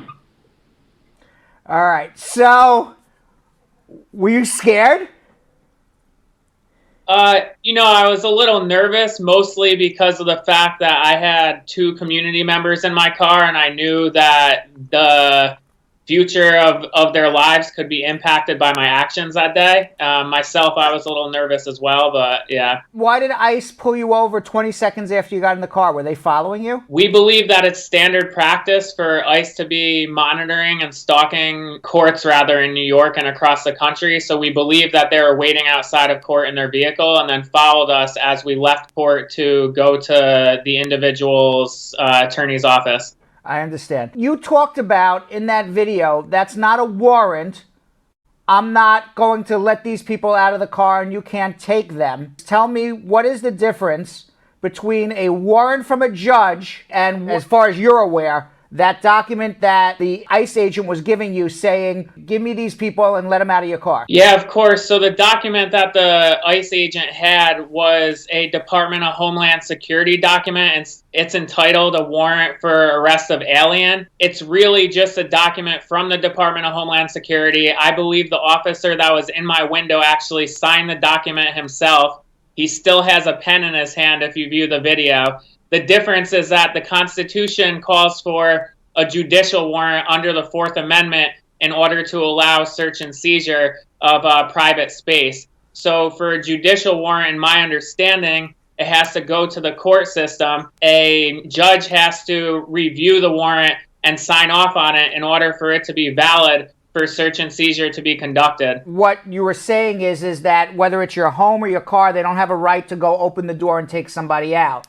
Had this immigration officer, you were walking out of the courthouse and you were out in public space, this immigration officer could have arrested him with or without a warrant. That's my understanding, yes. I believe that warrants apply to private spaces. So the three main areas that we find this most common are in your car, in your home, and in a business. So for example, ICE could enter a restaurant. They're allowed to go into the public space of that restaurant, but they would need a warrant signed by a judge, aka a judicial warrant, in order to go into the kitchen looking for somebody. For an employee, exactly. We actually have multiple videos linked to our website, so it's called We Have Rights. One of those videos is when an ICE officer is at your door, like you just mentioned. And honestly, their tactics are ruthless. In our trainings, people have discussed the amount of times that ICE has lied or used tricks in order to get individuals to open their door. They try to say that they're the actual police. They try to say that they're investigating a crime. They say that they're looking for somebody else, etc. And what we really want people to know is that if they do not slide a judicial warrant under your door, you have no obligation to open that door and allow them to come in. And that is a judicial warrant signed by a federal judge, not by an immigration judge. What are we watching here? We just watched a video here. So this is a video called We Have Rights, a video that was produced by the ACLU. But this video, one of the reasons we like it is because the animation is great in it. And you're one click away from changing the language on any of these videos. It really demonstrates what may happen in situations and how our community members can handle it. And I think that's the importance of the video that I'm in that went viral. It's an example of an individual doing it. And I think that carries a lot of weight. We're spreading the example and spreading the information to community members and allies alike. Were you expecting at some point that an ICE officer was going to pull your car over? Maybe not that particular day. You were ready for that, right? We do prepare individuals that this could potentially happen when they go to court. We have a rapid response system that we've organized in case of emergencies like this. That's the reason our attorney was on the phone and then on the scene. It's the reason that city council members came to the scene as well to witness what was happening. We knew it was a possibility, as did the individuals in my car, and we were prepared for it. Now the video stopped when you were on the phone with your organization's attorney who says, I'm going to be right over. And take us through the rest of that time, because we only saw that part of the video. After that video ends, there was about 5 minutes of waiting time. My attorney arrived, and shortly after, ICE and the Hudson Police Department left the scene. And my understanding is that they left the scene because they didn't have the jurisdiction or the warrant to enter my vehicle and take those community members. Do you think they were scared away because you were videotaping them and I guess the truth would come out of what they're doing? I mean, we already got all the most important parts on video. Of course, their statement says that did not want to further disrupt, which is blatantly false. Their whole modus operandi is to disrupt the lives of our community members. They separate families every single day. People have died in their hands. They have no problem disrupting the lives of our community or people in our country. What do you tell people who don't have the luxury of having Brian driving them around, or maybe have the luxury of being able to call an attorney? I encourage community members and allies alike to prepare themselves in similar ways. And I will say that everybody in this country has the same rights under the Constitution. I've seen videos like this of immigrants defending themselves without allies present, without attorneys present, and your rights are still the same. If there's no warrant, do not open the door. And yes, maybe it will be a standoff for a longer period of time, but unless they take the time to hold you there while they go to a federal judge and try to get a warrant, then they're still not going to be able to open your door. What, if anything, can you suggest to people if they do have an immigration issue and they're approached by ICE? What if you're just walking out of the courthouse? What do you do? First and foremost, we tell people to make sure that they're traveling with valid documentation if they have it, not to travel with false documentation. Not to respond to their name if it's called in public and it's not by somebody that they're with. And again, you have the right to remain silent. The We Have Rights videos actually demonstrates that situation as well. 3 of my community members in the last year have been pulled over. They were all in the same car, and they were not as well informed about their rights, and they did end up getting detained by ICE. So it's certainly an uphill battle to spread this information. We are doing Know Your Rights trainings, etc. I think in general, this administration's enforcement is exponentially more aggressive. Tell me what would have happened to these 2 individuals that were in your car had you listened to the ICE officer. In our experience, what happens is community members are detained. They're brought to Albany County Jail, who has a contract with ICE. Stay in Albany County Jail until there are beds open in Batavia, New York, where there's a federal immigration detention center. And if they're unable to pay for bond before they're transferred, they're then transferred to Batavia. They wait in Batavia for about a month before they have a hearing in front of a judge to reissue the bond if they're eligible for one. And then they enter into removal proceedings. Tell me a little bit more about your organization. Columbia County Sanctuary Movement organizes with immigrants and allies to collectively support, empower, and defend our communities. The ways in which we do so are by organizing legal clinics with pro bono attorneys to do consultations. We do Know Your Rights trainings. We do cultural events such as soccer tournaments, for example. We are also the regional organizer for the Green Light New York campaign, which is a campaign to restore equal access to driver's licenses for all New Yorkers. Prior to 9/11, regardless of your immigration status, you could apply for a driver's license. And shortly after that law was changed. So we are campaigning to change laws to make life for immigrants more just in this country as well. How does somebody reach Columbia County Sanctuary Movement? You can go to our website, which is sanctuarycolumbiacounty.org. You can find us on Facebook under the same name. And if you have an emergency, you're located in our area, you can call us on our hotline, which is 518-303-3848. And finally, Brian, tell me what your American dreams are. My dream is for our organization to not have to exist. Yes. My dreams right now for our organization are to continue to grow, to become sustainable. Our biggest goal right now is to train more of our staff to become Department of Justice accredited representatives, which will provide legal services for immigrant clients in Columbia County. There's not a single immigration attorney in our county. Do you know your family's immigration history? We're Scotch-Irish.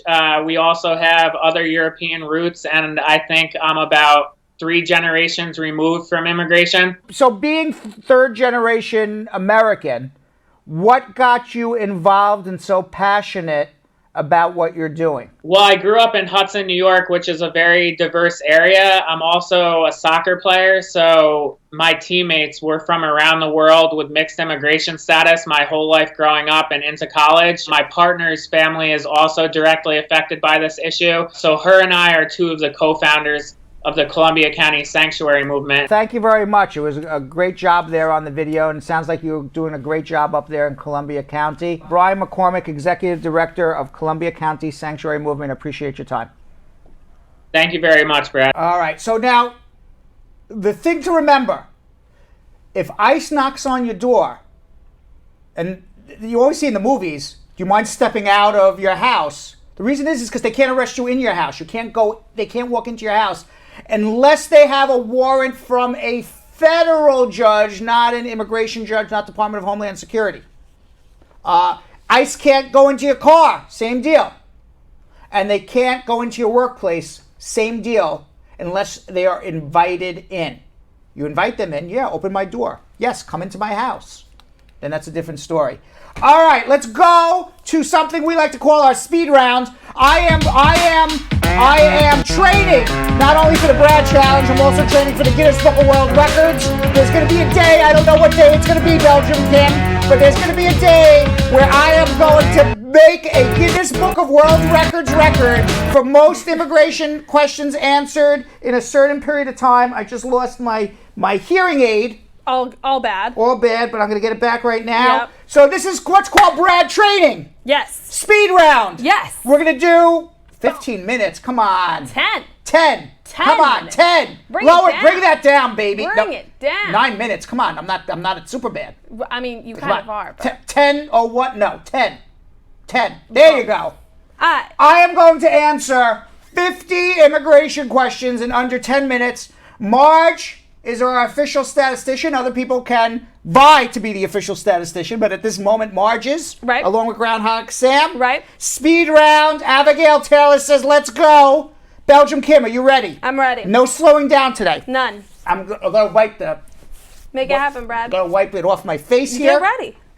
Do what you need to get ready, man. Okay, ready. Kojo says, before coming to the United States, my late spouse passed away.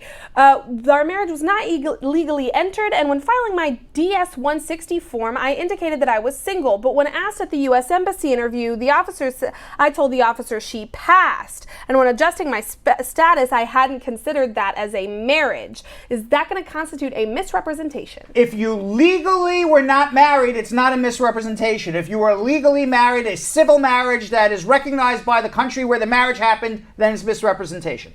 D. Bean says, while waiting for a waiver for a green card through marriage, do I start counting from time the I-130 was filed or from the date the fingerprints were done? From the time the I-130 is filed. First Lady Hewitt said, my friend is here 3 years now on a student visa, which has been expired. What's the best way for her to get her residence here, or should she get an attorney? Get an attorney.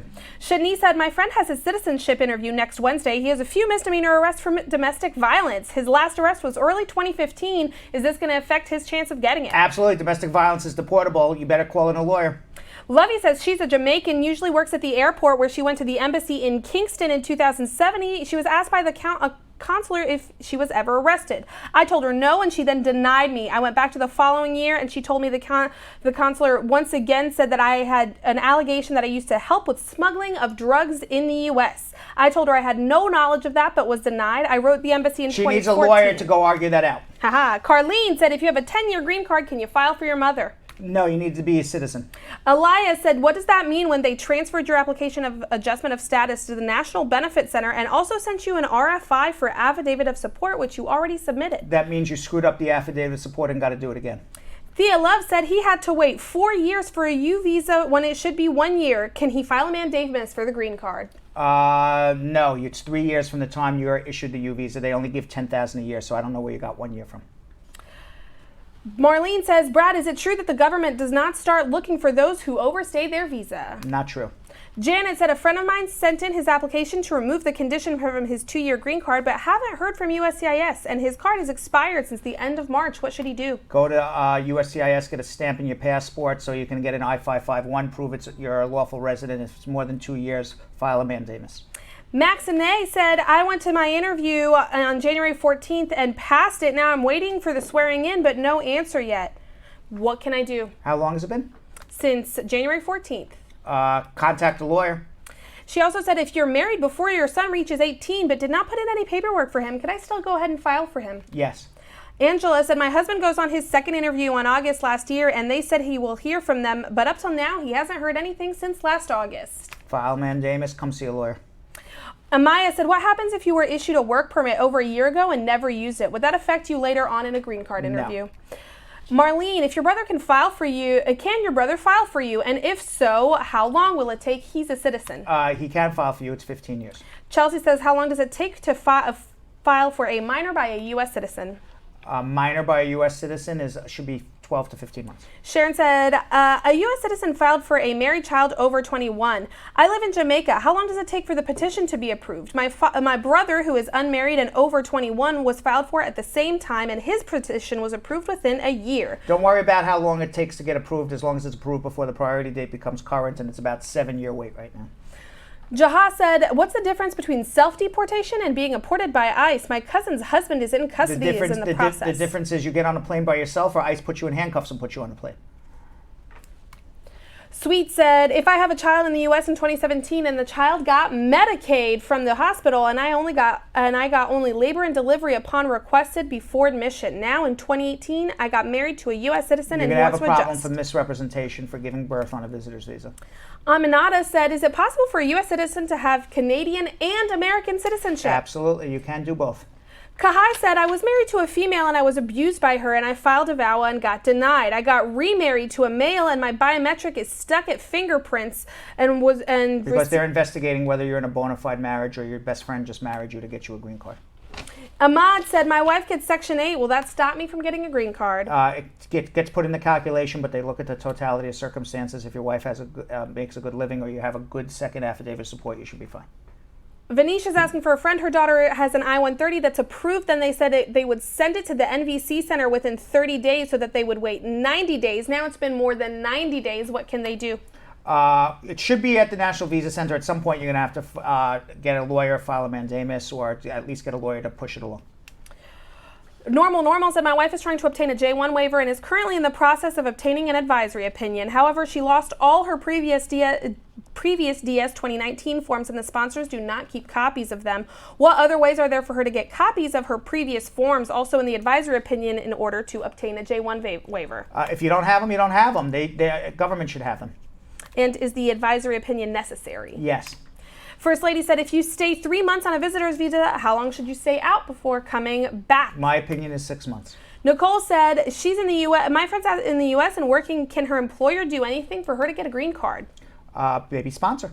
GT said, my friend has an H-1B and her extension is due in a couple months. However, her employment-based AOS has been pending since December. Does she require to renew and maintain her H-1B? No, she has a pending adjustment. She doesn't need to. And how does AC-21 work after 180 days of pending employment? She can switch employers as long as it's in the same job and they're willing to give her a job letter. Audrey Miller says, why is the New York green card interview schedule moving faster than other states?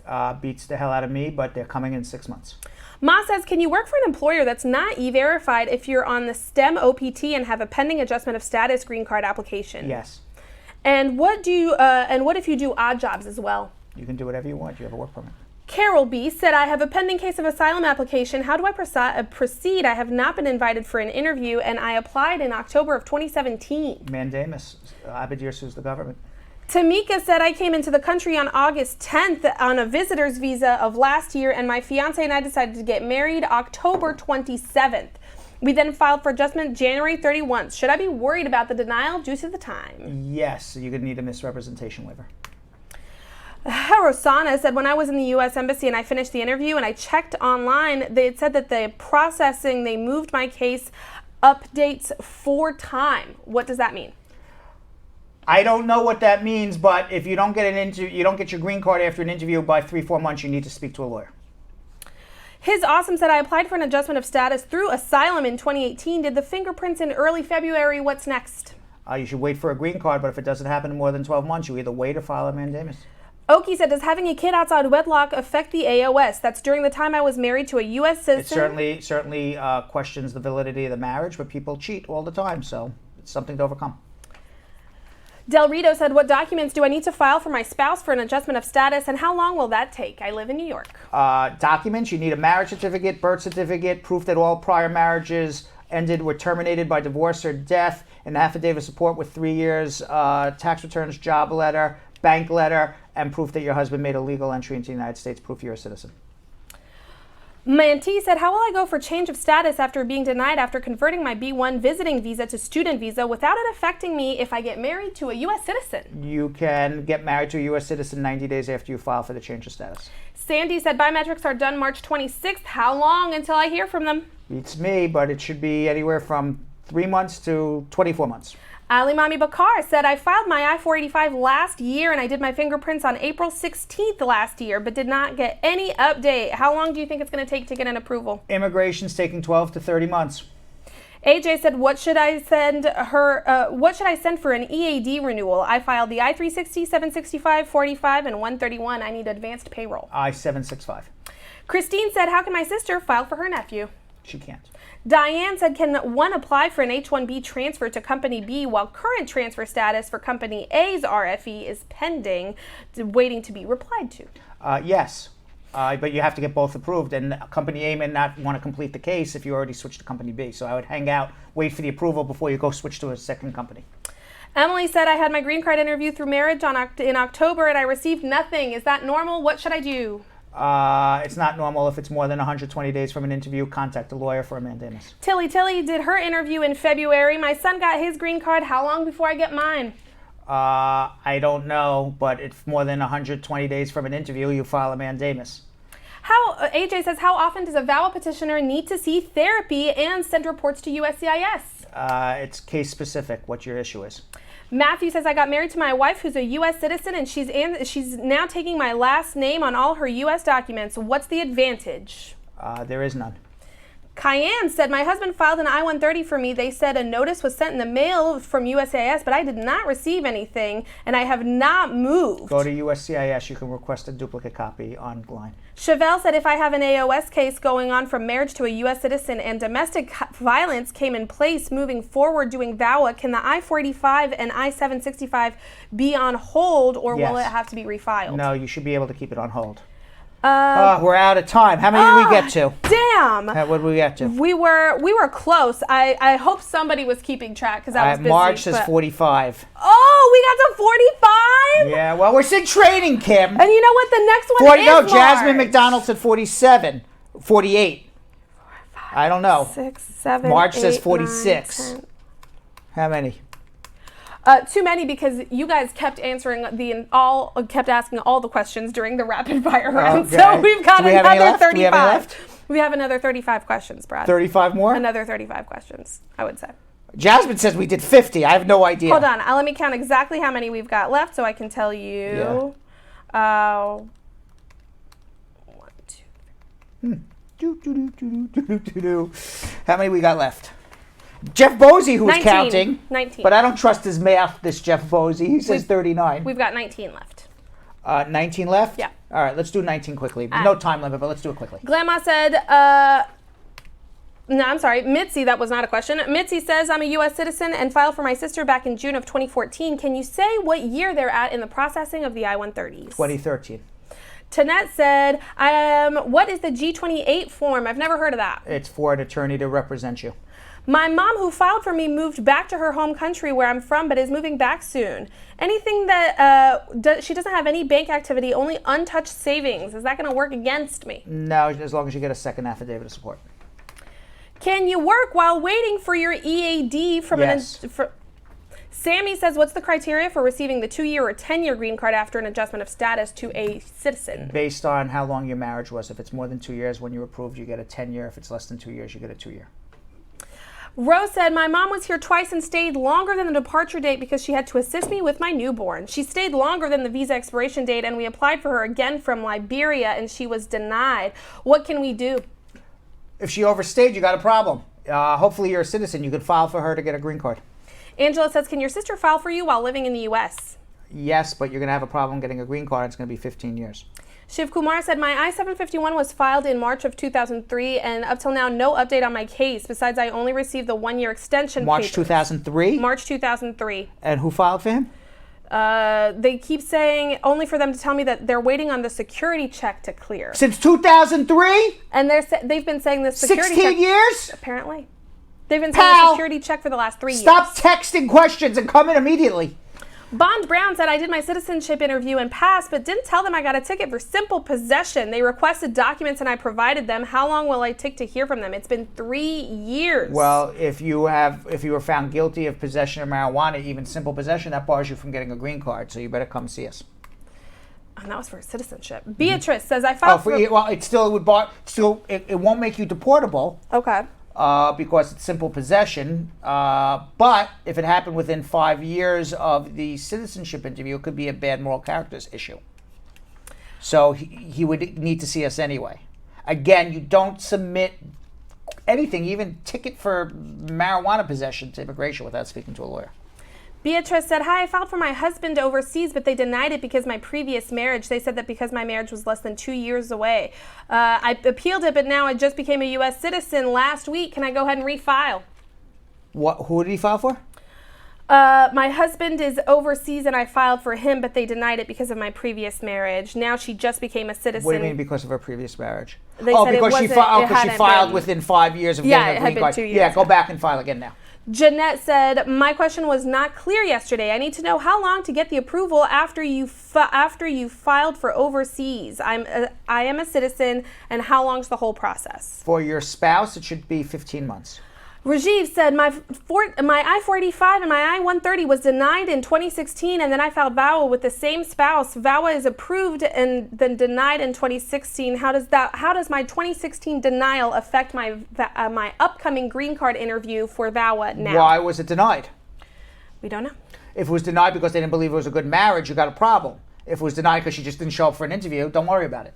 There's could be 100 reasons why it was denied. AJ says, can a VAWA petitioner marry after an I-360 approval? Divorce is not finalized. Yes. Well, you got to get divorced first, obviously. Shauna said, my friend has a work permit which will expire in 2019. What can she do? Can she stay or does she have to go back home? Well, you better figure out another way to stay. If the work permit's expiring, you just can't just stay because you feel like staying. Right? Got to come up with another way to stay here. MS says, can living abroad file a mandamus? Can someone living abroad file a mandamus if necessary? You need standing, so it would be somebody who filed for you here in the United States would file the mandamus. Ormal said, a friend of mine was married to his U.S. citizen wife in a bona fide marriage and applied to remove the conditions on his green card, but in the process got divorced, and then he got a letter to show more evidence. Where does he go from here? I don't even understand the question. A friend of mine was married to his U.S. citizen wife in a bona fide marriage, but they applied to remove the conditions on his green card, and in that process, they got divorced. Then he got a letter to show more evidence. So what did he do? Show the divorce and prove it was a real marriage. And finally, we've got a question from Ashburn, who said, I applied for a change of status as my wife filed for me, but my authorized time to stay is about to expire. Do I need an extension on my I-94 or am I covered? If your wife's a citizen, don't worry about it. Just file the adjustment. And that is all we got. Wow, Kim, I can't believe that my ADD didn't kick in and I actually listened to it. Must have been really tough for you, Brad. It was very tough for me. Very difficult for you. Very, very difficult. Yeah, that was. Is Jonathan Yo-Yo Elliott still around? There he is. Peace. I bet you were so sad to have missed that. Peace. By the way, the only reason why Jonathan didn't participate in the speed round is there's a delay in Skype, and we wanted to really try to get as many questions in as we could. Not that we don't love Jonathan. No, we very much missed Jonathan very, very much during that whole thing. Yes. You did, for sure, right? Yes, you did. You're a little parched, huh? A little bit. There has been no water in my mug for about 28 minutes now. I'm okay. All right, Kim. We come to the part of the show where we like to review the comments of the day. Comments of the day, Belgium Kim. All right. What do we got? All right. Our first I don't hear comment Jonathan. of the day comes from Carol, the Top Cat Tigress 2 Anderson, saying, hi, I'm at the laundromat, and I'm watching you all. Just can't miss my Brad Team family. It's a must to watch. Oh, very nice. Very, very nice. That's right. It's a must to watch. Very, very nice. Our second comment of the day is from Tally. Tally, who says, we appreciate you, Brad, for this wonderful job that you're doing for immigrants and their loved ones. Aw, very nice. Thank you. I love that. That's very nice. That's all right, and our last comment of the day comes from Marge Higgs saying, I could have answered that one. I'm often asked how I know so much about immigration. I tell them I take a free 2-hour course every day, except weekends. Marge is going to be taking the bar exam soon, I think. Yeah. Yes, she is. Yeah. Hashtag armchair lawyer, I'm a big fan of. All right. Well, thank you all. Sorry, we got one more. I got two last minute ones. Okay. One from Don Harriet that said, Brad, you already made the record when you started this immigration show. Thank you. That was a good one. I want to be in the Guinness Book of World Records, and you for forever. I can't imagine Forever. we're not already. All right, how many? I mean, I would think that record would hold for a while, right? Absolutely. Yeah, immigration questions answered in 1 hour. In 1 hour. Yeah. 1,000. Yes, maybe. Do you think I could get a special section for immigration questions asked in Yes, an hour? yes, you would get Can there they too. be 2 separate entries, And, Brad? and if Yo-Yo's there, it could be another entry. A number of questions answered by a duo. But asked by a duo. By a duo, right. So he and I will compete head to head for the record, but then either way, we'll get a joint record. Correct. I like it. Correct. I like it. Guinness just texted me. Since they're from England, they're going to have a problem with their visa coming here to count. There it is. It's So- cool. We got you. We know a really good immigration attorney. Don't worry. We'll figure it out. We'll figure it out, Guinness. And our final comment of the day is from our beloved former comedian of Bradshaw Live, current comedian all the time, Jeff Bosey, who said, "I'd like to say first off, thank you for putting in the overtime today." You're welcome. Yes. Very informative, very great show. And if you do this again, I'll make sure that I hold the clicker for the speed rounds. All right, everybody. Tomorrow, big day. Big day tomorrow. You know what tomorrow is? It's Wednesday. And you know what happens on Wednesday? It's Hump Day. I have no idea what the Hump Day news is, but join us tomorrow sometime after 5:30, a little bit after, for Hump Day and an all-new, brand-new Bradshaw Live with the whole Brad crew, which is us, and Brad Squad, which is you. See you all tomorrow. So, Sam, as part of the production, we have to say this disclaimer at the end of the show. Do you mind reading it for me? Okay, but Brad, I have to do everything around here. It's bad enough I've got to remember everything that happened on the episode from the previous day. Forget it. I'll do it. The proceeding was information only and not specific legal advice. Consult an attorney about your individual situation. Prior successful results do not guarantee a similar outcome in the future. To make an appointment with the Spar and Bernstein law firm located at 225 Broadway in New York City, call 1-800-529-5465. That's 1-800-529-5465. Easy to remember, 1-800-LAWLINK. That's 1-800-LAWLINK. Once again, make a call to 1-800-529-5465. And of course, link up with the law offices of Spar and Bernstein, located at 225 Broadway on the 5th floor. If I were you out there, make the call, make the link, make the connection, make it Spar and Bernstein. 1-800-LAWLINK. That's 1-800-529-5465. And now, conveniently located in Hartford, Connecticut on 1 Congress Street. Visit us in Connecticut or in New York at 225 Broadway. That's 1-800-529-5465. 1-800-LAWLINK. 1-800-529-5465.